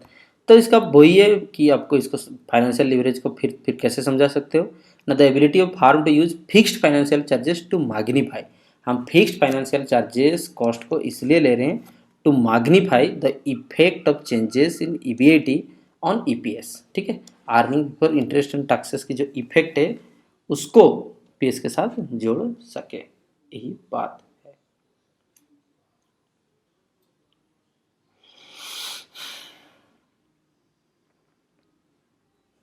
That's why it is percentage change in EPS due to the percentage change in EPS. वो चीज़ हम समझाए थे, फिर से अगर कहोगे तो फिर से समझा देंगे। ये टेबल को दिखा करके यहाँ पे इंटरेस्ट एक फिक्स्ड कॉस्ट बेयरिंग हो गया, तो क्या होगा अगर ईबीआईटी यहाँ पे 10,000 है, मान लो यहाँ पे 10 लाख हो जाएगा, तो फिर भी 5,000 ही इंटरेस्ट देना पड़ेगा। तो उसके बाद आफ्टर टैक्स अर्निंग्स हमारे पास बहुत बचेगा, तो आफ्टर टैक्स अर्निंग्स इतना बचेगा कि डिविडेंड और ईपीएस जो है अर्निंग पर शेयर जो है बहुत बढ़ जाएगा। तो क्या क्यों फ़ायदा हुआ ये ना, क्योंकि इंटरेस्ट है इसलिए ये फ़ायदा हो गया। समझ में आई बात। That's why the simply financial leverage का मतलब होता है the use of fixed cost bearing funds to magnify the EPS. ठीक है, ये बात। तो यहाँ पे फाइनेंशियल लेवरेज कौन सा लेवल पे आता है, ईबीआईटी के बाद आता है, याद रखो, और ईबीआईटी से पहले ऑपरेटिंग लेवरेज आता है। तो वैसे ही अगर उसका फॉर्मूला लिखा जाए डिग्री ऑफ फाइनेंशियल लेवरेज, तो percentage change in EPS due to percentage change in EBIT. समझ में आई बात। और पहले क्या था, percentage change in EBIT by percentage change in sales. समझ में आई बात। तो ईबीआईटी कॉमन रहेगा दोनों में, समझ रहे हो कि ईबीआईटी कॉमन रहेगा। तो परसेंटेज चेंज इन ईपीएस, हमारा ईपीएस कितना प्रतिशत बढ़ जाएगा ड्यू टू ईबीआईटी, यही बात है। अब हम जो प्रॉब्लम सॉल्व किए थे उसके आधार पे हम आपको बता देते हैं फाइनेंशियल लेवरेज का मतलब क्या। देखिए एक एक छोटा छोटा चीज़ पहले हम आपको समझाने की कोशिश यहाँ पे कर दे रहे, उसके बाद अब हम आगे तुरंत से तेज़ी से निकल जाएंगे। हाँ यहाँ पे देखो, तो फाइनेंशियल लेवरेज कितना था 2। ठीक है, फाइनेंशियल लेवरेज हो रहा था 2, इसका मतलब हम आपको समझा रहे हैं। इसका मतलब होता है यहाँ पे देख लो, ये फाइनेंशियल लेवरेज अगर हो जाएगा 2, इसका मतलब है कि ईपीएस 2 गुना से चेंज होगा, 2% से चेंज होगा अगर अगर अगर अगर ईबीआईटी 1% से चेंज होता है तो। ठीक है, तो 1% से चेंज होता है तो ईपीएस 2% से चेंज होगा।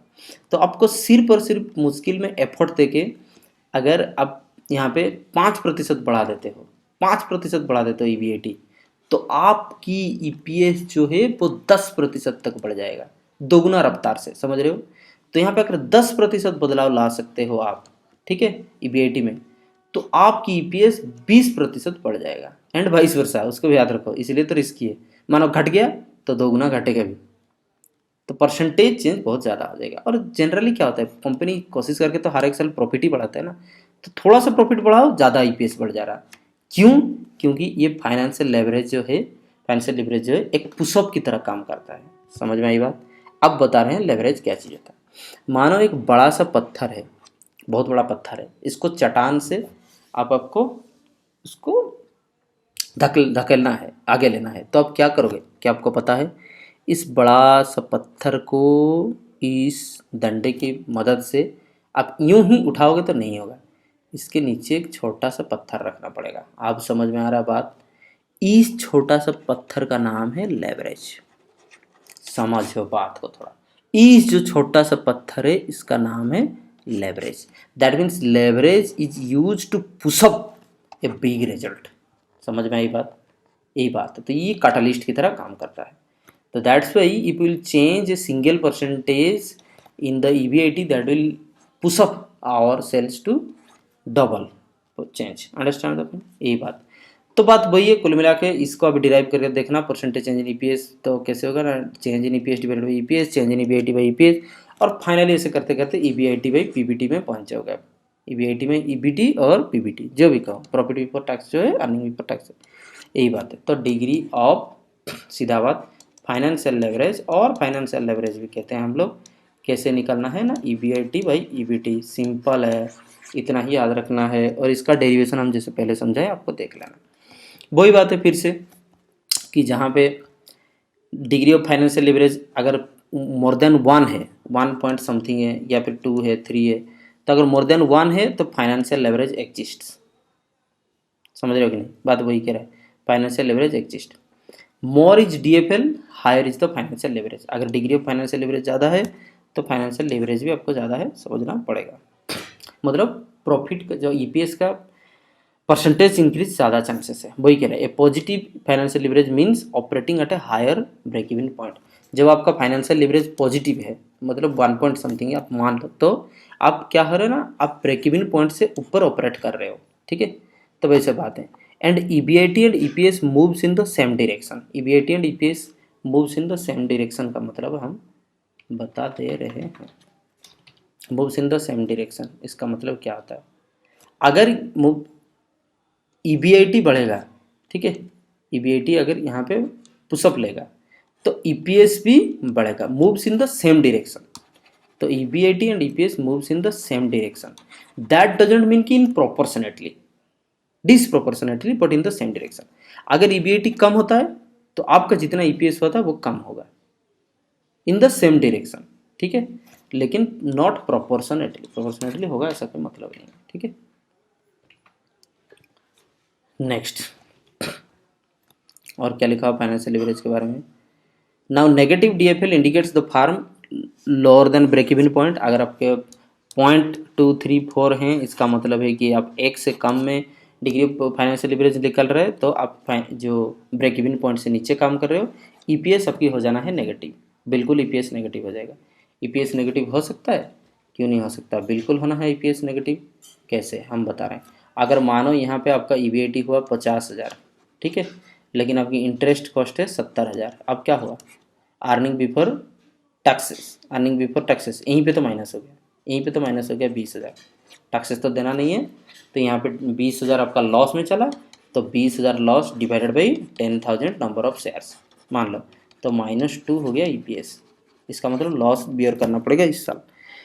तो अगर ब्रेक इवन से नीचे जा रहे हो, ठीक है ना, मतलब लो प्रॉफिट लो लॉस पॉइंट था, उससे भी नीचे आप जा रहे हो, इसका मतलब लॉस में हो, तो लॉस में हो जाने से आपकी EPS नेगेटिव में चला जाएगा। तो इसलिए फाइनेंशियल लेवरेज का बहुत सारा महत्व है ही, ठीक है। टाइम जा रहा है, आगे चलिए चर्चा करते हैं। तो फाइनेंशियल लेवरेज के बारे में टोटल आपको क्या समझ में आया, देखो फाइनेंशियल लेवरेज के बारे में। तो अगर दोबारा जिसको समझना है, पूरा का पूरा लॉजिक समझना है, सो रिपीट इसको again and again again repeat करके आप देखो, बहुत अच्छा बढ़िया। यहाँ पे हम थ्योरी दे रखे हैं, उसके ऊपर प्रॉब्लम भी करेंगे, सब कुछ करेंगे, लेकिन उससे पहले आपको उसका कॉन्सेप्ट समझ लेना चाहिए। तो ये वाला कॉन्सेप्ट आपको समझ में आया कि नहीं। The use of a fixed and small thing due to get a big result, that is a leverage. और ये दो जगह पे होता है, क्योंकि फिक्स्ड कॉस्ट एक ऑपरेशनल लेवल पे होता है और इंटरेस्ट जो होता है वो भी फिक्स होता है। तो ये 2 पॉइंट जहाँ पे आएंगे वहाँ पे लेवरेज एग्जिस्ट है। ये ऑपरेटिंग लेवरेज है और ये फाइनेंशियल लेवरेज है, ठीक है।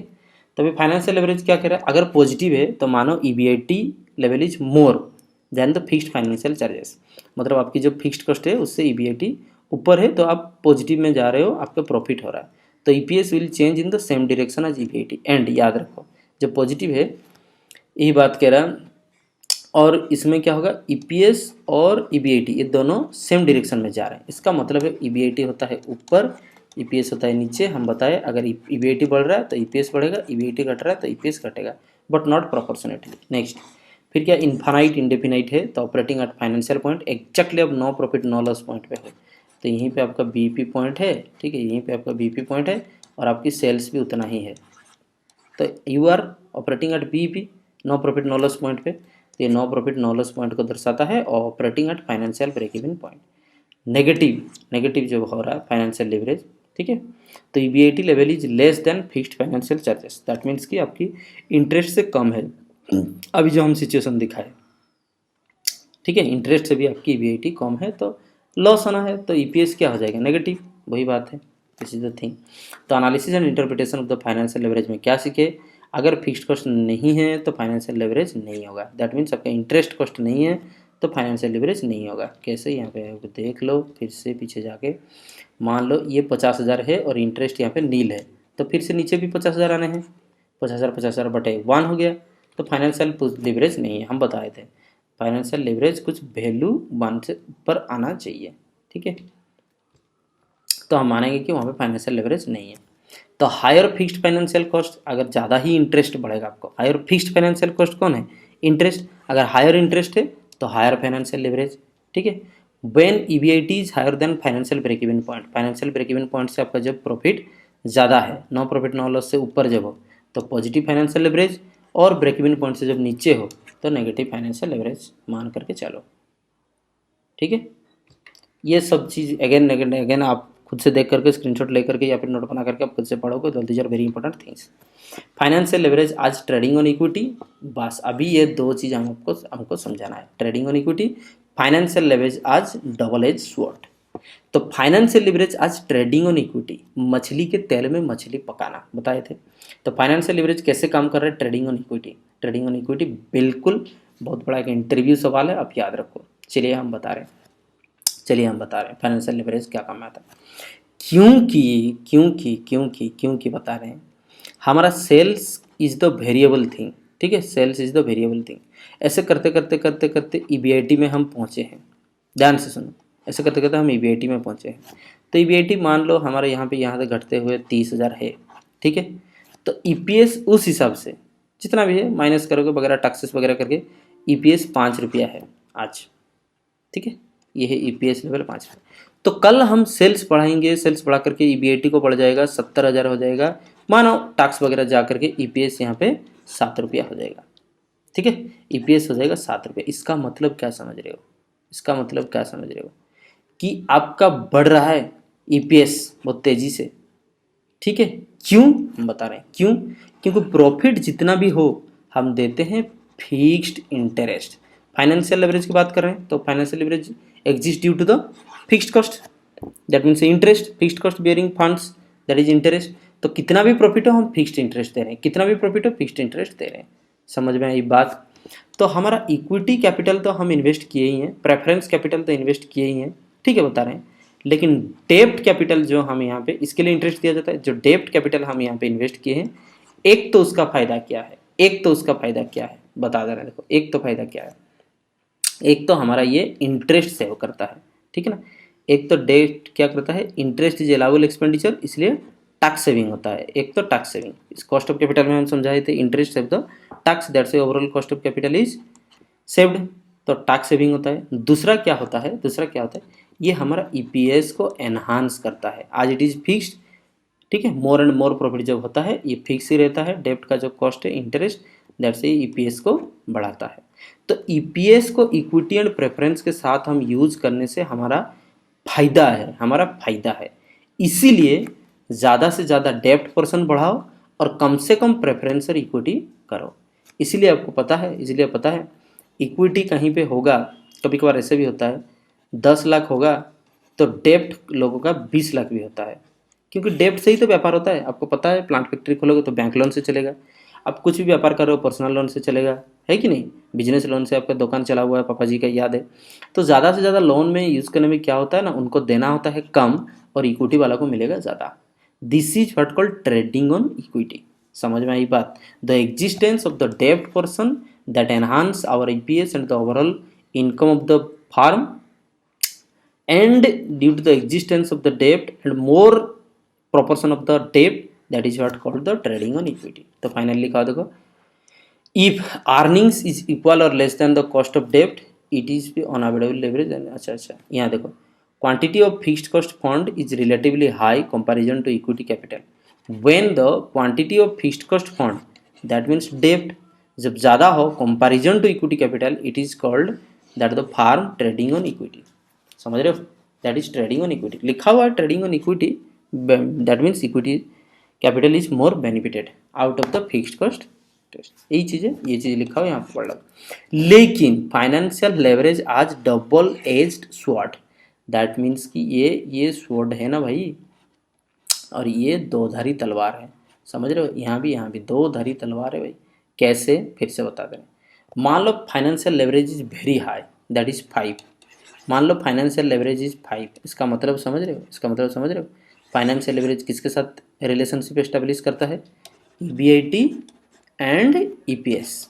इसका मतलब है इक्वल टू अगर 5 होगा तो ईबीआईटी जितना प्रतिशत चेंज होगा, ईबीआईटी बाई ईपीएस लिख दिए गलती से,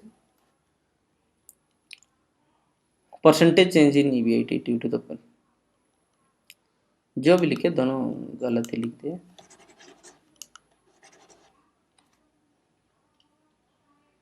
अच्छा ठीक है, इसको काट देते हैं, कोई बात नहीं। Change of EPS due to change in EBIT, यहाँ पे लिख रहे हैं चेंज ऑफ इक्वल टू, मान लो 5 है, ठीक है 5 है, इग्नोर करो। तो ईबीआईटी अगर 1% में चेंज होगा तो ईपीएस 5% में चेंज होगा। तो 1% अगर बढ़ा दो ईबीआईटी कोशिश करके खटके तो 5% बढ़ जाएगा। लेकिन एट द सेम टाइम अगर 1% माइनस चला गया ईबीआईटी तो ईपीएस भी 1% चला जाएगा, 5% चला जाएगा माइनस, समझ रहे हो। तो थोड़ा सा ऊपर नीचे अगर ईबीआईटी होगा तो ईपीएस उस हिसाब से नेगेटिव चला जाएगा, तो लॉस उस हिसाब से होगा। एक बात समझ आया। दूसरा तो यहाँ पे ईबीआईटी आपकी दिखा करके बात करने से अच्छी बात होगा। यहाँ पे देख लो, तो यहाँ पे interest before earning and taxes 10,000 था, तो उस टाइम में इंटरेस्ट था आपकी 5,000, उसीलिए आपको जो आफ्टर इंटरेस्ट जो आपका प्रॉफिट है अर्निंग बिफोर टैक्सेस जो है वो 5,000 हुआ। मान लो ये 10,000 आपके पास अब अभी तक का प्रॉफिट होता और इंटरेस्ट होता 50,000, तो लॉस कितना होता 40,000। समझ में आई बात। तो फिक्स्ड इंटरेस्ट इसलिए है ताकि आपका ईपीएस बढ़ाएगा, लेकिन फिक्स्ड इंटरेस्ट अगर कवर अप नहीं कर पाए तो ये उससे भी ज़्यादा नुकसान देगा, बहुत नुकसान देगा, क्योंकि जब लॉस हो जाएगा तो भारी नुकसान आपको उठाना पड़ जाएगा। दैट्स वाई ये दो-धारी तलवार कहा जाता है, double edge sword. Understand points, यही चीज़ यहाँ पे लिखा हुआ है। अंडरस्टैंड, दो-धारी तलवार है, जब फायदा करेगा बहुत कराएगा, जब नुकसान करेगा बहुत। तो ये बृहस्पति है भाई, ठीक है ना। आपकी ग्रह जो होता है ना भारी, ये बृहस्पति है, भाग्यदापिति, मतलब भाग्य का अधिपति है। अगर आपका भाग्य एकदम बढ़िया रहा तो पूरा छक्का मार दोगे, भाग्य बहुत खराब रहा तो ये मुंह घसीट देगा भाई, समझ रहे हो। फाइनेंशियल लिवरेज मुंह घसीट देगा, बस वही बात है। जुड़े रहिए, अभी तक कोई ज़्यादा बहुत ज़्यादा समझ नहीं हुआ, यही बात है। चलिए आगे, तो वही था कि आपकी अगर रिटर्न ऑफ इन्वेस्टमेंट, मतलब आप कमा रहे हो ज़्यादा इंटरेस्ट से ऊपर तो आपका फेवरेबल है, एडवांटेजेस है। अगर अब क्या होगा, उस पैसा से कमा रहे हो कम, इंटरेस्ट हो गया ज़्यादा, तो डिसएडवांटेजेस हो गया। इसका मतलब समझ रहे हो। आप डेप्ट लाए हो मान लो 8% से, ठीक है, डेप्ट लाए हो 8% से, लेकिन उस डेप्ट फंड को यूज़ करके, ठीक है, आप क्या कर रहे हो, रिटर्न कमा रहे हो 5%, समझ रहे हो।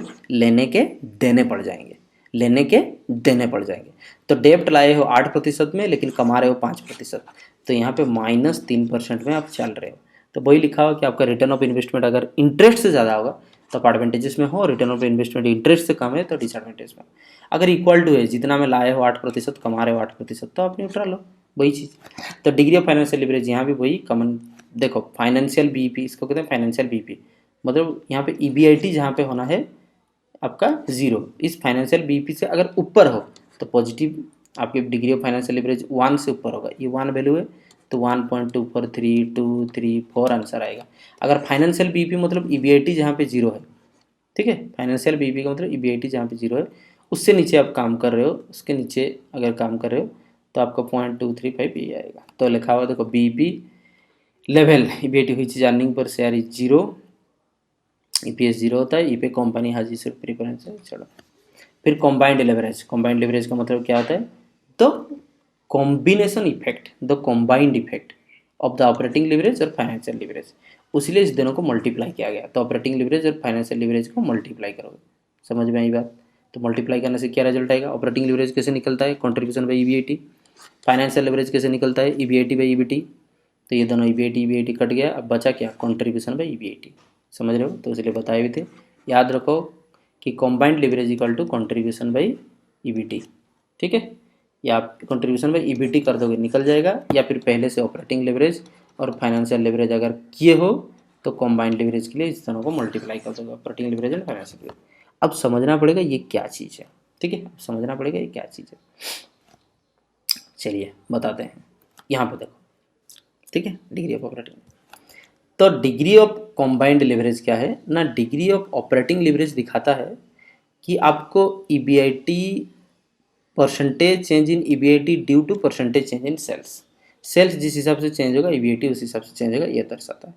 डिग्री ऑफ फाइनेंशियल लिवरेज क्या दर्शाता है आपको ना, percentage change in EPS due to percentage change in EBIT, ठीक है।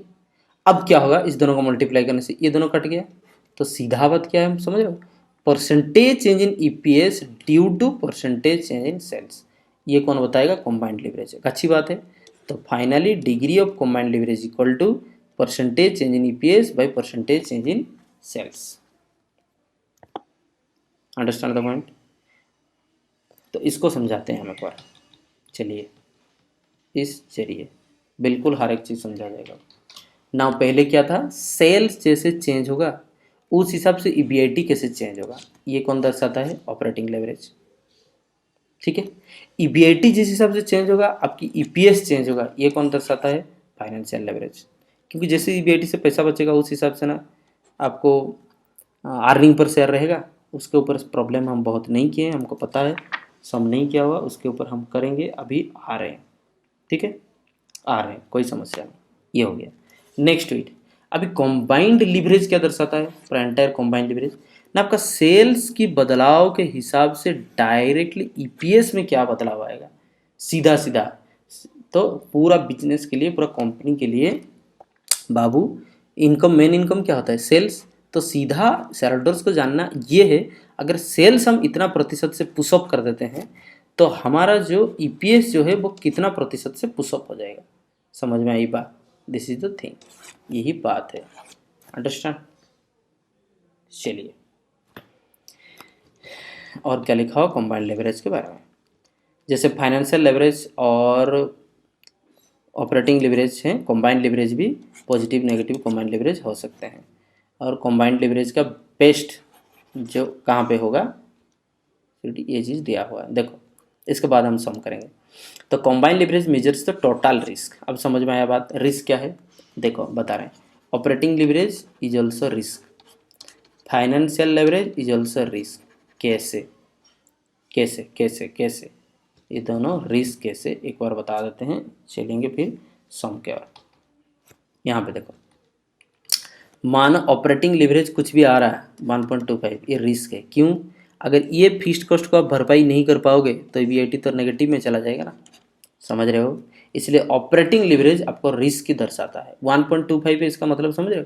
आपको 1.25 जितना रिस्क है, अगर ये 5 हो जाएगा, 5 जितना रिस्क है, मतलब कमा रहे हो तो 5 टाइम्स बढ़ जाएगा, अगर नहीं सेल्स कर पा रहे हो तो 5 टाइम्स नुकसान में चले जाओगे। फाइनेंशियल लीवरेज क्या दर्शाता है? ये इंटरेस्ट कॉस्ट का रिस्क। इसका मतलब यहाँ पे ईबीआईटी अगर पॉजिटिव होगा तब ना इंटरेस्ट से ज़्यादा होगा, तब ना माइनस करोगे तो ईबीटी बचेगा। अगर यहाँ पे ईबीटी जितना है उससे ज़्यादा अगर इंटरेस्ट हो गया तो ये नेगेटिव में चला जाएगा। तो मानो फाइनेंशियल लेवरेज 5 है, इसका मतलब समझ रहे हो? अगर बढ़िया कमा रहे हो तो 5 टाइम्स ईपीएस बढ़ेगा, अगर कम कमा रहे हो तो ईपीएस 5 टाइम्स कम चला जाएगा। तो ये समझाते हैं रिस्क। अब कंबाइंड लेवरेज क्या दर्शाता है ना? ओवरऑल रिस्क, सीधा सेल्स से अर्निंग पर शेयर। तो सेल्स कितना कम ऊपर नीचे करोगे, डायरेक्ट ईपीएस उस हिसाब से ऊपर नीचे हो जाएगा। सपोज कंबाइंड लेवरेज आ गया 2, उसका मतलब होता है ये कि सेल्स अगर 1% बढ़ाते हो तो ईपीएस 2% बढ़ेगा। लेकिन होशियार, सेल्स अगर माइनस में चला गया 1% तो यहाँ पे ईपीएस भी आपके माइनस में चला जाएगा, 1% नहीं 2%। क्यों? क्योंकि कंबाइंड लेवरेज है 2। इससे अच्छा और इससे बार बार जो समझा है हम कॉन्सेप्चुअली, आपको इतना नहीं समझने को कहीं पे भी मौका मिलेगा। हम नहीं कह रहे हैं कि कोई समझा नहीं पाए, ऐसा नहीं होता। हमारा अनुभव कम है क्योंकि हम यंग लड़का है। समझ रहे हो बात? हम यही बता रहे हैं कि जितना हम चिल्लाए फाइनेंशियल लेवरेज और ऑपरेटिंग लेवरेज के ऊपर, जितना बार बार अगेन एंड अगेन डिस्कस हुआ, उतना आपको समझने का मौका नहीं मिलेगा। हम ये नहीं कहें कि हम समझा बहुत बढ़िया सकते हैं, हम यंग, हमारा अनुभव कम है, लेकिन हम कोशिश बहुत ज़्यादा करते हैं।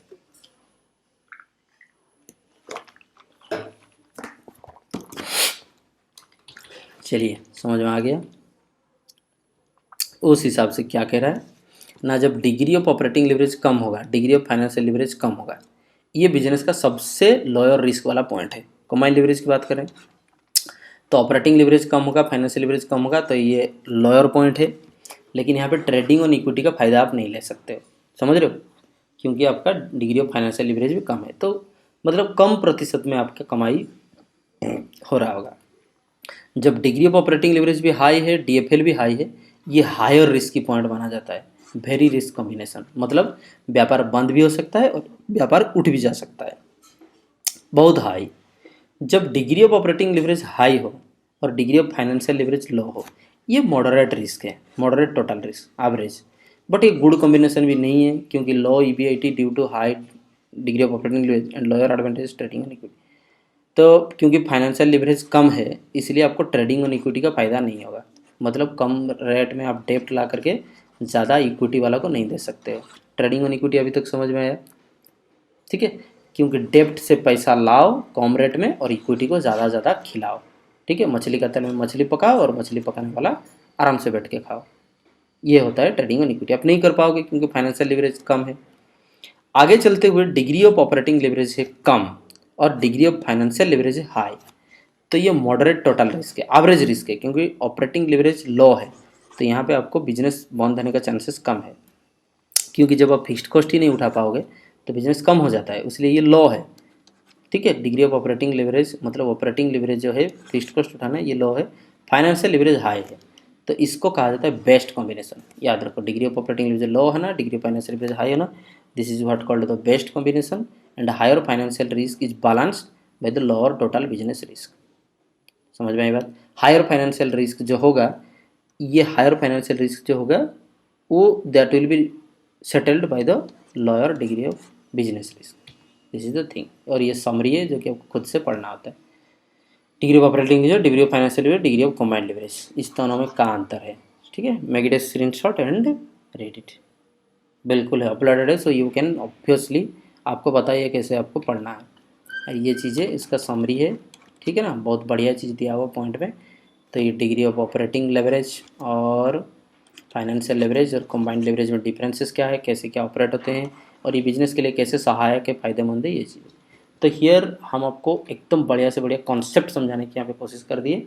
अभी चलते हैं सम के ऊपर, 2-3 सम करते हैं। ठीक है, चलिए प्रॉब्लम 2-3 करके हम दिखा देते हैं ताकि आपका कॉन्सेप्चुअली हो जाए क्लियर। तो यहाँ पे हम ढूंढेंगे प्रॉब्लम 1-2 प्रॉब्लम आपको हो जाना है, 3 ही करोगे। 4 नंबर में कुछ उठक पैठक दिया हुआ है,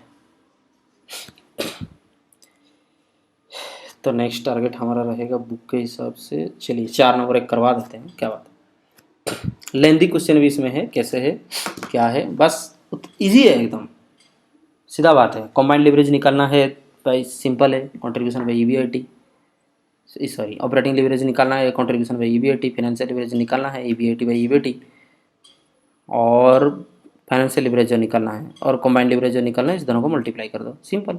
operating leverage contribution by EBIT, financial leverage जो होगा ईबीआईटी बाई ईबीटी, और कंबाइंड लिवरेज दोनों को मल्टीप्लाई कर दो, या फिर कंट्रीब्यूशन बाई फाइनल ईबीटी कर दो, निकल जाएगा। यही बात है, ठीक है। तो यहाँ पे देखते हैं, तो 4 नंबर बिट ए दिया हुआ, find the operating leverage from the following. ठीक है, यहाँ से ऑपरेटिंग लिवरेज हम कोशिश करते हैं, कोई बात नहीं। Next bit B, find the financial leverage from the following data. तो यहाँ से फाइनेंशियल लेवरेज निकालने की बात है, ये बात है। लिखा हुआ एक छोटा सा काम करके फिर आगे बढ़ते हैं। ठीक है, सेल्स दिया हुआ 5 लाख, वेरिएबल कॉस्ट उसका 60% है, फिक्स्ड कॉस्ट है 1,20,000। ठीक है, डाटा को हम याद भी रखें, आप स्क्रीन अपने हिसाब से आप स्क्रीनशॉट करोगे या जो भी करोगे, मेरे पास बुक है ही। तो यहाँ पे है सवाल 4 बिट 1, कंप्यूटेशन ऑफ, ये हमेशा एग्जाम पेपर में ऐसे लिखोगे, सब कुछ लिखोगे। हम कम लिख रहे ताकि हम पढ़ा रहे हैं और बता रहे हैं तो हम कम लिखेंगे, आप लिखोगे बहुत ज़्यादा। सो कंप्यूटेशन ऑफ ऑपरेटिंग लेवरेज लिखो, कंप्यूटेशन ऑफ ऑपरेटिंग लेवरेज। इतना स्पीड लिख रहे हैं वो मैटर करता है, इतना कचड़ा लिख रहे हैं वो नहीं। ठीक है, तो ऑपरेटिंग लिवरेज आपको कैसे मिल सकता है, अब सीधा लिखेंगे यहाँ पे। देखिए ऑपरेटिंग लिवरेज आपको कैसे मिल सकता है, इक्वल टू, जब आपको पता हो कि कंट्रीब्यूशन, ठीक है ना, contribution C divided by, tuition C divided by EBIT, ये होना। तो हम ये चीज़ निकालेंगे। तो दिया भी कितना हुआ है एक बार देख लो। सेल्स दिया हुआ था आपकी यहाँ पे 5 लाख रुपीज़, तो यहाँ पे दिया हुआ था सेल्स से 5 लाख रुपीज़। फिर सेल्स के बाद क्या आता है, less variable cost at the rate, लिखा भी हुआ है कितना, 60%। ठीक है, 60%, ये बात है। तो 5 variable cost is calculated on sales, याद रखो। तो 60% कितना होना है, 3 लाख। तो 3 लाख अगर हो जाए तो हमारा रिमेनिंग फंड्स कितना है, 2 लाख। सिंपल है मैथमेटिकली। लेवरेज जो है सिंपल है, ये थियोरेटिकली जो है थोड़ा सा दिक्कत है, तो आपको समझना पड़ेगा। समझ में आई बात? तो यहाँ पे दिया हुआ sales 5 lakh, variable cost at the rate 60%, 3 lakh that remains with us 2 lakh, this is what called contribution. Now contribution से क्या हटता है? फिक्स्ड कॉस्ट हटता है, तो यहाँ पे लिखो लेस फिक्स्ड कॉस्ट। तो यहाँ पे फिक्स्ड कॉस्ट दिया हुआ था 1,20,000, यहाँ पे क्या दिया हुआ था? 1,20,000। तो 2 लाख से 1,20,000 चलता है तो बचता है 80,000। ठीक है, बहुत आसान है, आसान है। 80,000 क्या हो गया रे बाबू? Earning before interest and taxes. अभी से हम कुछ नहीं माइनस किया, आगे नहीं करना है, इसलिए डबल लाइन। ठीक है, तो यहाँ पे ऑपरेटिंग लेवरेज निकालो, सिंपल है। Operating leverage equal to contribution by EBIT. ठीक है, तो कंट्रीब्यूशन देखो कितना? 2 लाख। स्पीड लिखने की कोशिश करोगे, नहीं तो पोज मार करके यहाँ पे आप लिखोगे, क्योंकि हमको बहुत कम समय में बहुत ज़्यादा पढ़ाना होता है, इसलिए हम टारगेट रखते हैं ख़त्म करेंगे। समझ रहे हो? तो 2 लाख डिवाइडेड बाई 80,000 इक्वल्स होना है 2.5। तो 2.5 ऑपरेटिंग लेवरेज। मतलब समझाएंगे, बिल्कुल बहुत बार समझा चुके हैं, अभी भी समझाएंगे, हम नहीं थकते हैं, कोई बात नहीं। ठीक है ना? तो चलिए उसका मतलब समझा रहे हैं। क्या है उसका मतलब? मतलब है ये, मतलब है ये भाइयों और बहनों, इसका मतलब है ये कि अगर बाबू सेल्स 1% में चेंज होगा, ठीक है ना, 1% में सेल्स चेंज होगा, तो यहाँ पे ईबीआईटी जो है आपकी 2.5% में बदलाव होगा, यही बात है। ठीक है, तो इसको हटा देते हैं। चलो अब बीट 2 कुछ कहा हुआ था, देख लेते हैं। अभी तो सवाल दिखाना पड़ेगा आपको।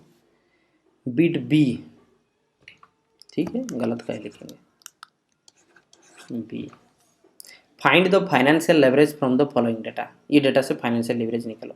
नेटवर्थ दिया हुआ 50 लाख, अच्छा यहाँ थोड़ा कट गया है, बुक में देख लेते हैं। 50 लाख और डेप्ट इक्विटी यहाँ दिया हुआ है 3/1, और सॉरी डेप्ट इक्विटी 3/1, लेकिन जो अच्छा नहीं है।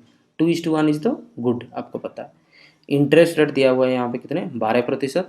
ऑपरेटिंग प्रॉफिट दे रखा है 40,000। ऑपरेटिंग प्रॉफिट का मतलब होता है ईबीआईटी। ठीक है, यही चीज़ यहाँ पे दिया हुआ है। ठीक है, कोई बात नहीं, ये भी कोई बात हुआ। तो फाइनेंशियल लेवरेज निकालने की बात हो रहा है, यही बात। ठीक, चलिए कोई समस्या नहीं। नेटवर्थ कुछ दे दिया है 50 लाख, मतलब दिस इज द कुल worth, understand the point of the company, डेब्ट इक्विटी एंड नेटवर्थ आपको पता है that belongs to the equity share holder. तो उस हिसाब से हमको यहाँ निकालना पड़ेगा डेब्ट इक्विटी। ठीक है, 3/1 दिया हुआ है, कोई समस्या नहीं है।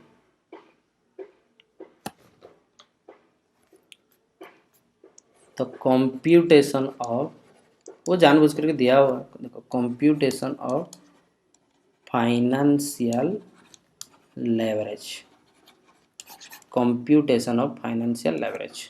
चलिए वही बात है, पहले दिमाग में भर देते हैं फाइनेंशियल लेवरेज निकलता कैसा है। सिंपल है, EBIT by EBT, EBIT by EBT का तो निकल जाएगा। तो उसके लिए काम करना पड़ेगा एक एक बार। सबसे पहले तो बात है, एक बार देख लेते हैं। सबसे पहले स्टार्ट कहाँ से करना पड़ेगा? ईबीआईटी दे रखा है, तो यहाँ पे लिख देते हैं ईबीआईटी इक्वल टू, दिया हुआ सवाल में देख लो आप, ऑपरेटिंग प्रॉफिट है 40,000, सॉरी 40 लाख, बुक से हम देख लेते हैं 40 लाख। यहीं से होना है लेस इंटरेस्ट, जो कि इंटरेस्ट नहीं दिया हुआ है।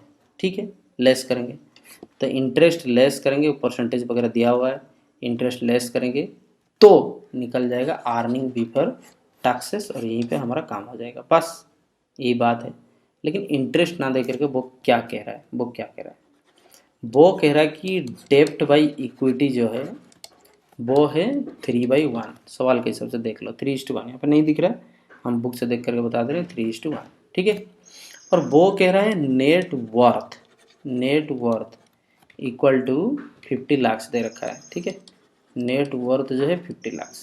Now net worth belongs to equity, that means equity is 50 lakh. ठीक है, यही बात है, गुड इज 50 लाख, सो डेप्ट कितना होना है, डेप्ट कितना होना है, now is 50 lakh that is equivalent to 1, है कि नहीं, that is equivalent to 1 and डेप्ट is equivalent to 3, so into 3, तो ये हो जाएंगे 1,50,00,000, ठीक है, यही बात है। तो यहाँ पे डेप्ट हो जाने हैं 1,50,00,000। अगर डेप्ट हो गया 1,50,00,000 तो उसके ऊपर इंटरेस्ट कितना होना है, इंटरेस्ट, तो यहाँ पे लिख दें इंटरेस्ट, और इंटरेस्ट @ 12% दिया हुआ है, ये देख लो 12% इंटरेस्ट दिया हुआ है, छिप गया थोड़ा सा, तो 1,50,00,000 इंटू 12%, ठीक है, मारते हैं 50,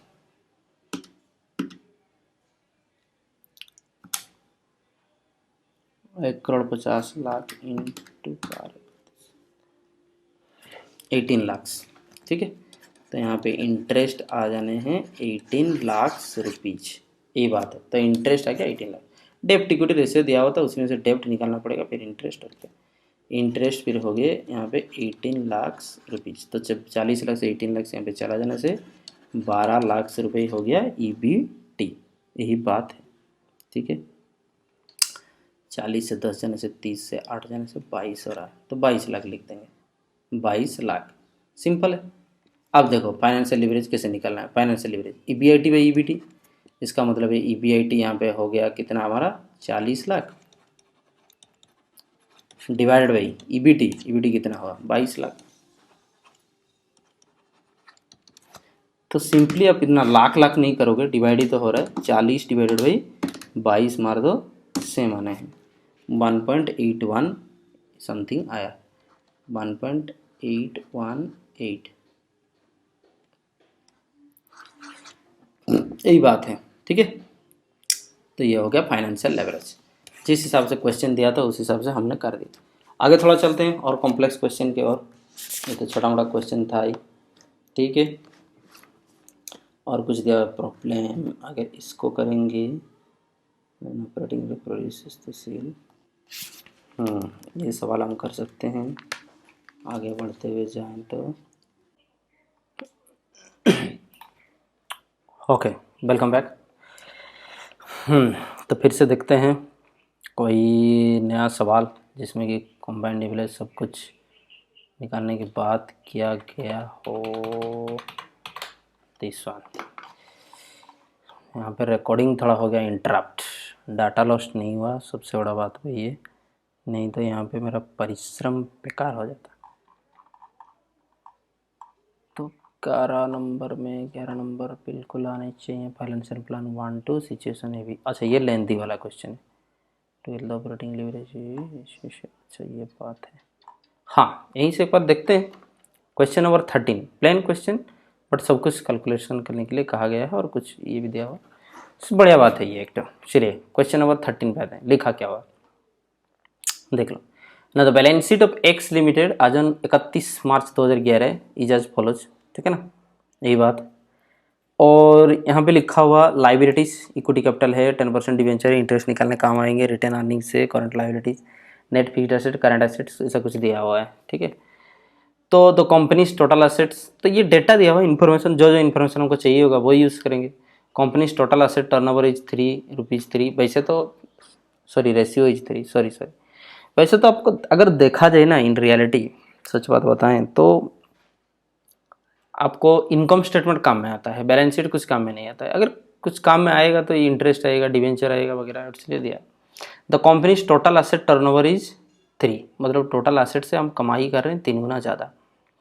एसेट टर्नओवर रेशियो आपको पता होगा, it's fixed operating cost are 1 lakh, fixed cost दे दिया 1 lakh, and it's variable operating cost ratio is 40%, sales में हमेशा होता है 40%, ठीक है।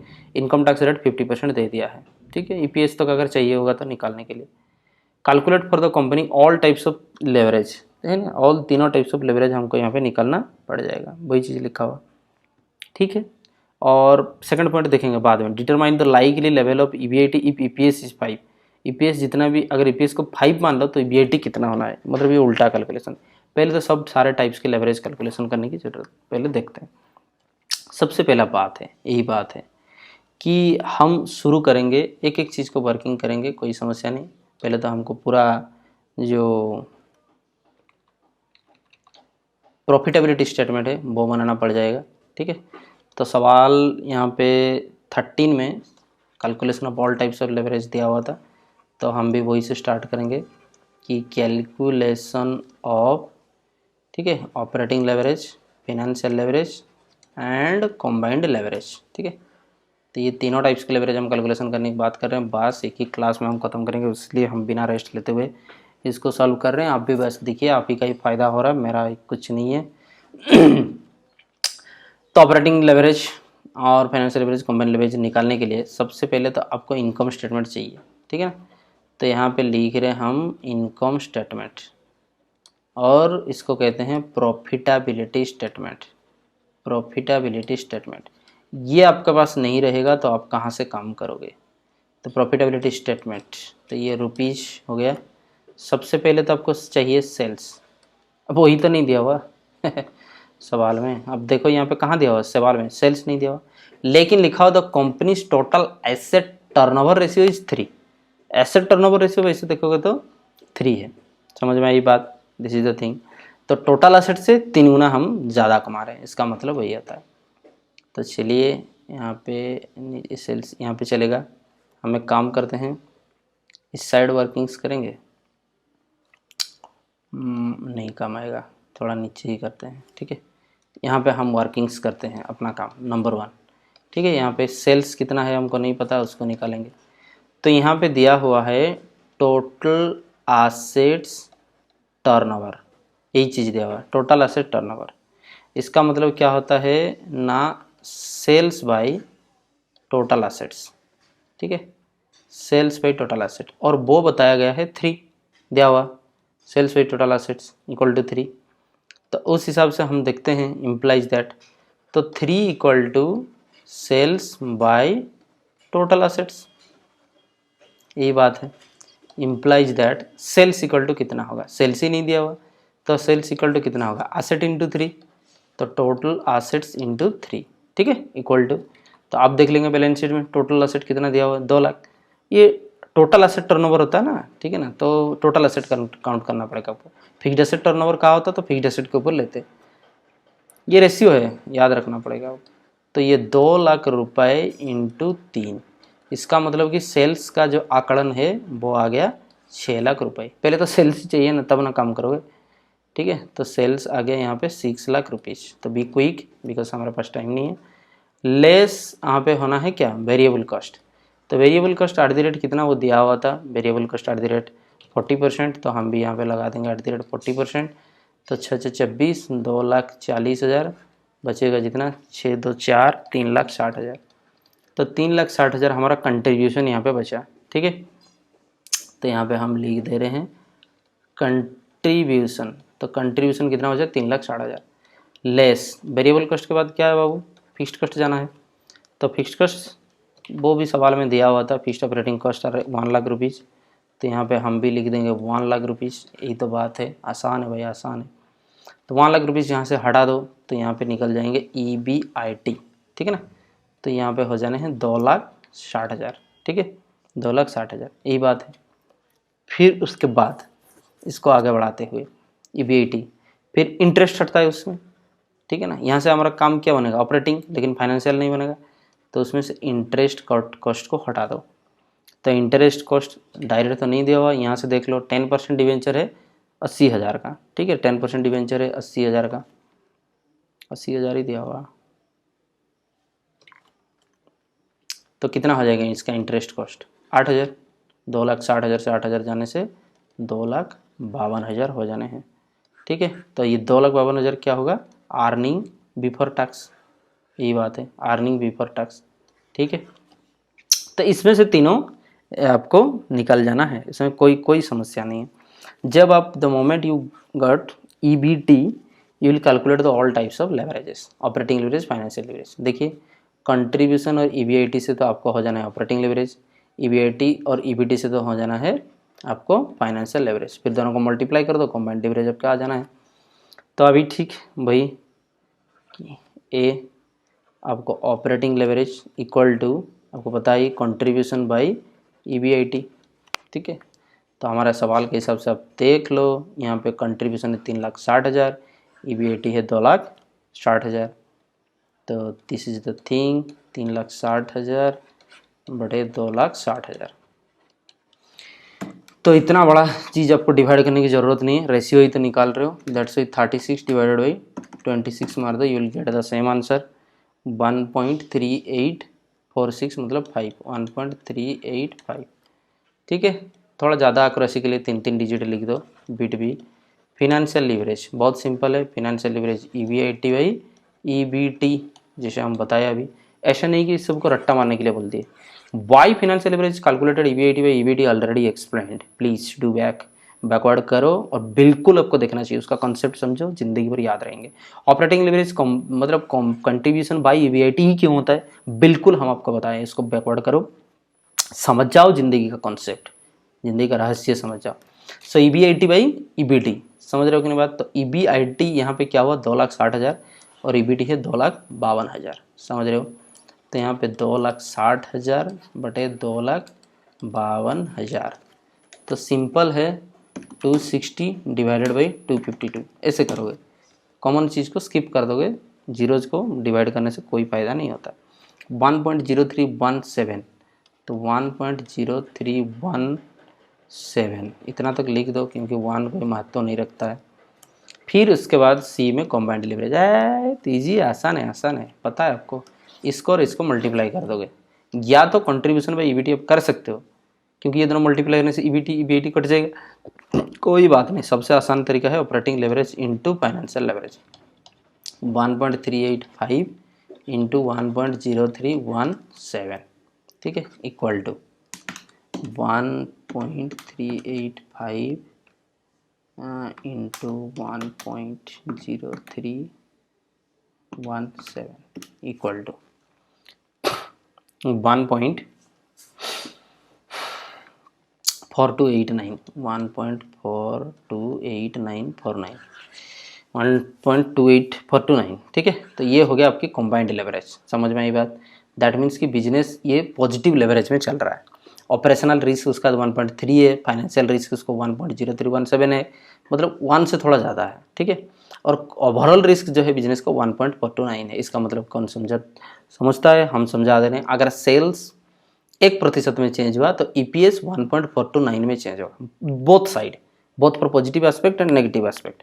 अगर सेल्स 1% कम होता है तो ईपीएस भी इतना प्रतिशत से कम होगा, सेम में नहीं चलेगा, प्रोपोर्शनेटली नहीं चलेगा। तो लेवरेज का मतलब ही होता है disproportionately change due to the change of the earlier factor, ठीक है।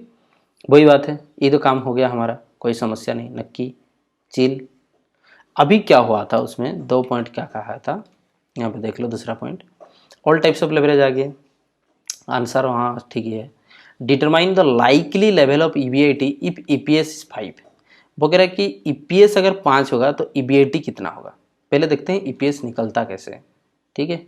ईपीएस अगर 5 होगा वो कह रहा है, तो यहाँ पे ईबीआईटी आपकी कितना होगा, ये उल्टा वाला सिस्टम है। तो यहाँ पे bit two determination of EBIT based on EPS, EPS के आधार पे ईबीआईटी कैलकुलेशन हम करेंगे, ठीक है। सबसे पहले देखो सीधा तो लिखो, सबसे पहले तो सीधा बात लिख लेते हैं, ये उल्टी बात बोल रहा है। ईपीएस सबसे नीचे होता है और ईपीएस को फिगर दे रखा है, ईबीआईटी निकालने की बात कर रहा है, ठीक है, कोई समस्या नहीं। देखो यहाँ पे हम भरते जाएंगे एक एक चीज़। यहाँ पे लिखो ईबीआईटी, समझ में आई बात। सबसे पहले क्या दिया होता है ईबीआईटी, ईबीआईटी के बाद क्या होता है, ईबीआईटी के बाद क्या होता है, लेस इंटरेस्ट, लेस इंटरेस्ट जो भी होता है, फिर निकलता है ईबीटी, समझ में आई बात, ये बात है। फिर निकलता है अर्निंग बिफोर टैक्स, उसके बाद बिफोर टैक्स से निकला हुआ, उसके बाद क्या होगा टैक्स, समझ रहे हो कि नहीं। और यहाँ पे हमको पता है ही हमारा टैक्स रेट यहाँ पे 50% दिया हुआ था, तो टैक्स 50% कटेगा, हमको पता नहीं अभी क्या होना है, हम सिर्फ और सिर्फ फॉर्मेट लिख रहे हैं ताकि उल्टा भर सके। टैक्सेस जैसे ही कट जाएगा तो यहाँ पे प्रॉफिट आफ्टर टैक्स मिल जाएगा पार्ट, ठीक है, प्रॉफिट आफ्टर टैक्स मिल जाएगा। देखिए हम पहले फॉर्मेट लिख रहे हैं और कुछ नहीं, प्रॉफिट आफ्टर टैक्स लेस अगर प्रेफरेंस डिविडेंड होगा तो प्रेफरेंस डिविडेंड माइनस कर देंगे, जितना प्रेफरेंस डिविडेंड माइनस हो गया, अब जो भी बचेगा वो profit available for equity share holder, तो इतना बचेगा profit available for equity share holder. लेकिन यहाँ पे ईपीएस नहीं निकलता है, यहाँ पे ईपीएस नहीं निकलता है। अगर इस profit available for equity share holder में नंबर्स ऑफ शेयर्स डिवाइड करोगे, नंबर्स ऑफ शेयर्स डिवाइड करोगे, समझ में आई बात, तब जा करके निकलता है ईपीएस, तब जा करके निकलता है EPS. And this EPS is given as 5। समझ में आई बात। तो उल्टा चल जाओगे, ईबीआईटी निकल जाएगा, ये भी कोई बात है। चाहे आप मैथमेटिकली कैलकुलेशन करके ही दिखाओगे या फिर ऐसे कैलकुलेशन करके भी दिखा सकते हो, लास्ट में लिख दो कि आपको मिला कैसे। तो सवाल में वही चीज़ था, यहाँ पे देख लो, determine the likely EBIT if EPS is 5 वगैरह 5, तो क्या होना है, ठीक है, वही बात है। चलिए उल्टा करते हैं, अगर ईपीएस है 5 तो नंबर ऑफ शेयर कितना है वो अगर वो पहले फिलअप करेंगे। ये देखो, इक्विटी कैपिटल इक्वल टू ₹10 पर शेयर, अगर 60,000 कैपिटल है और 10 पर शेयर है तो यहाँ पे आपकी नंबर्स ऑफ शेयर कितना है, 6,000। समझ में आई बात, बिकॉज नंबर्स ऑफ शेयर आपको कैसे मिलने हैं ना, equity share capital divided by पर शेयर, ठीक है, पर शेयर, या अगर जैसे ही डिवाइड कर देते हो नंबर ऑफ शेयर मिलते हैं तो मिल गए 6,000। तो अगर अर्निंग पर शेयर 5 है और नंबर ऑफ शेयर 6 है तो आपको यहाँ पे प्रॉफिट जो अवेलेबल था इक्विटी शेयर होल्डर में कितना होना है, this multiplied with this equal to 30,000। समझ में आई बात, क्यों, क्योंकि ईपीएस कैसे निकलता है, यहाँ पे देख लो ईपीएस कैसे निकलता है, जितना प्रॉफिट अवेलेबल है इक्विटी शेयर होल्डर के लिए divided by numbers of equity share, numbers of equity share. समझ में आई बात। तो अर्निंग पर शेयर इक्वल मतलब होता है profit available for equity share holder divided by number of share. ना देखो, profit available for equity share holder हम इसको पाफेस कहते हैं, ठीक है, ये प्रोफेशनल भाषा है। तो आपको वो पाफेस कैसे मिलेगा, profit available for equity share holder कैसे मिलेगा, इसको फिर से मल्टीप्लाई कर दोगे, मल्टीप्लाई बैक, तो this one becomes the profit available for equity share holder 30,000।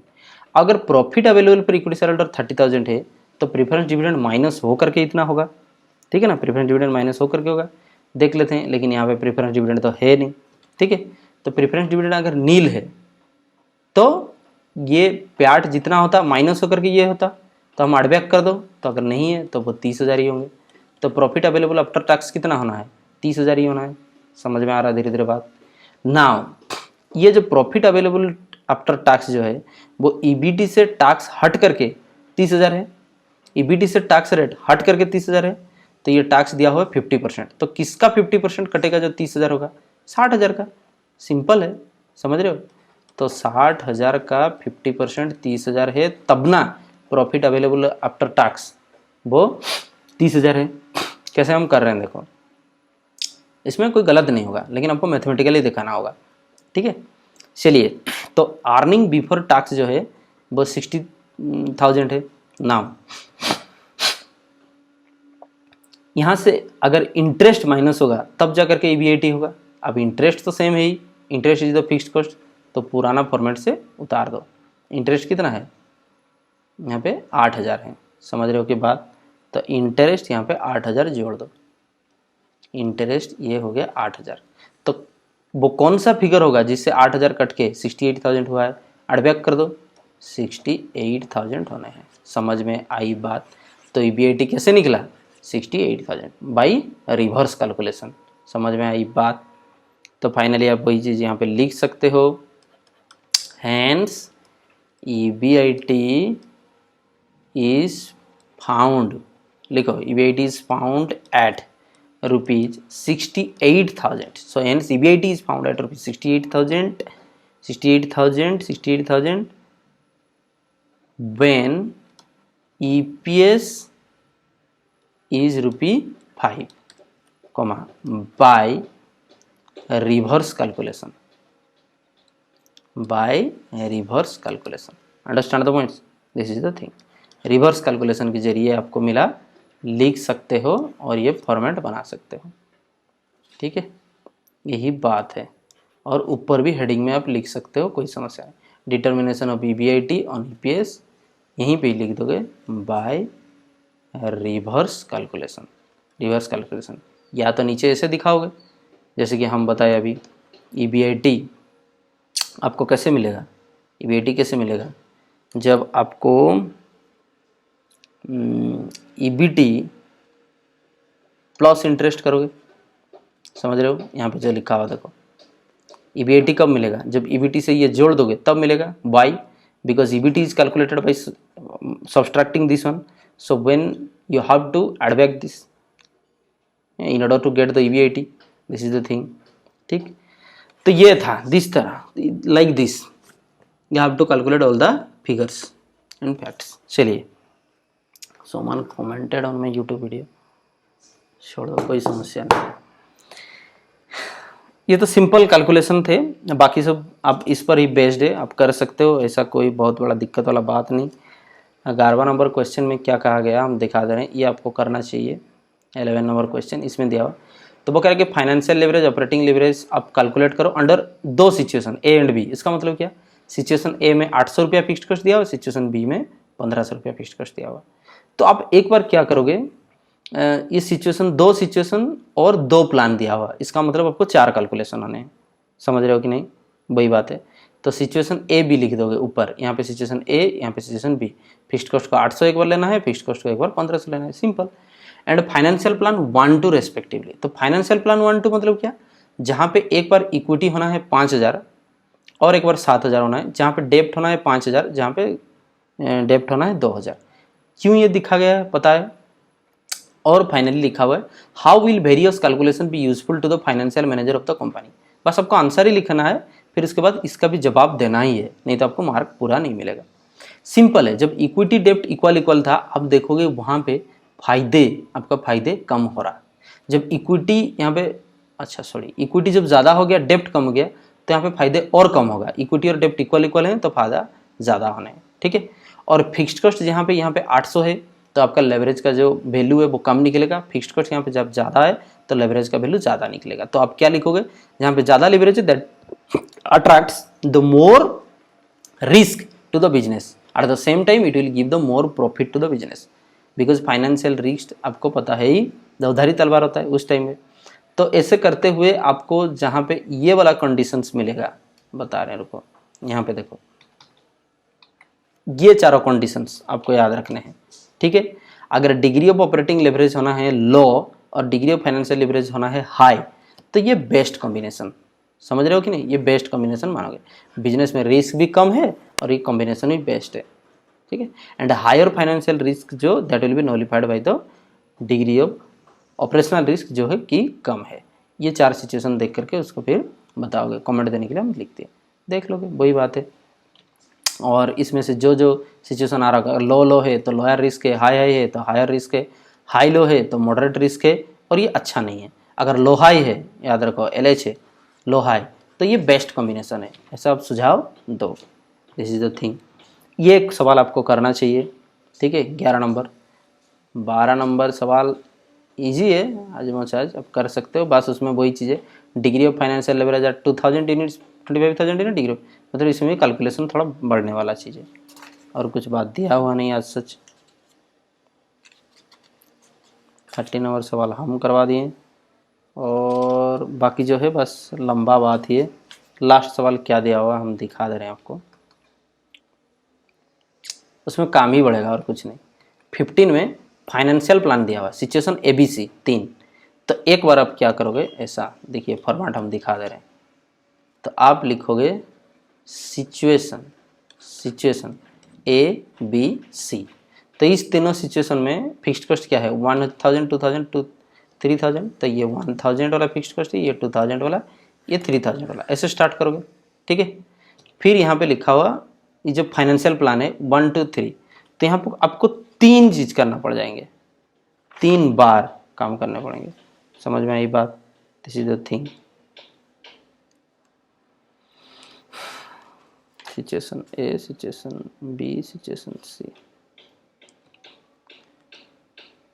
तो एक बार प्लान 1 के लिए काम करोगे, फिर एक बार प्लान 2 के लिए काम करोगे सिचुएशन ABC में, फिर एक बार प्लान 3 के लिए काम करोगे।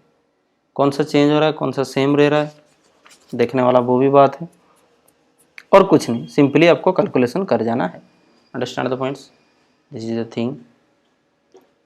तो हम सोच रहे हैं यहाँ पे कोई बात नहीं, धन्यवाद। ये समरी आप पढ़ लोगे, इसमें degree of operating leverage, degree of financial leverage, degree of combined leverage के तीनों की बात आपको बिल्कुल समझ आ जाना है। लेंथी कैलकुलेशन है, इतना जो ट्रिक था और जो काम था वो हम बता चुके हैं, बाकी तो सब और वैसे ही ये चीज़ है। ठीक है, लॉट ऑफ थैंक्स, धन्यवाद। So stay connected for watching the more videos. So I used to explain the things very conceptually and fundamentally, that will help you in all respect in your career, in your commerce career. Understand the points? Obviously it is free of cost. You can watch me or you can mail me for any problem. Understand the points? Lots of thank का बोल रहा हूँ, thanks a lot. Join my telegram group where you will get the all future updated. So below is the telegram group link, so you can join it. Understand the point? This is the thing. And stay connected and subscribe for the more things.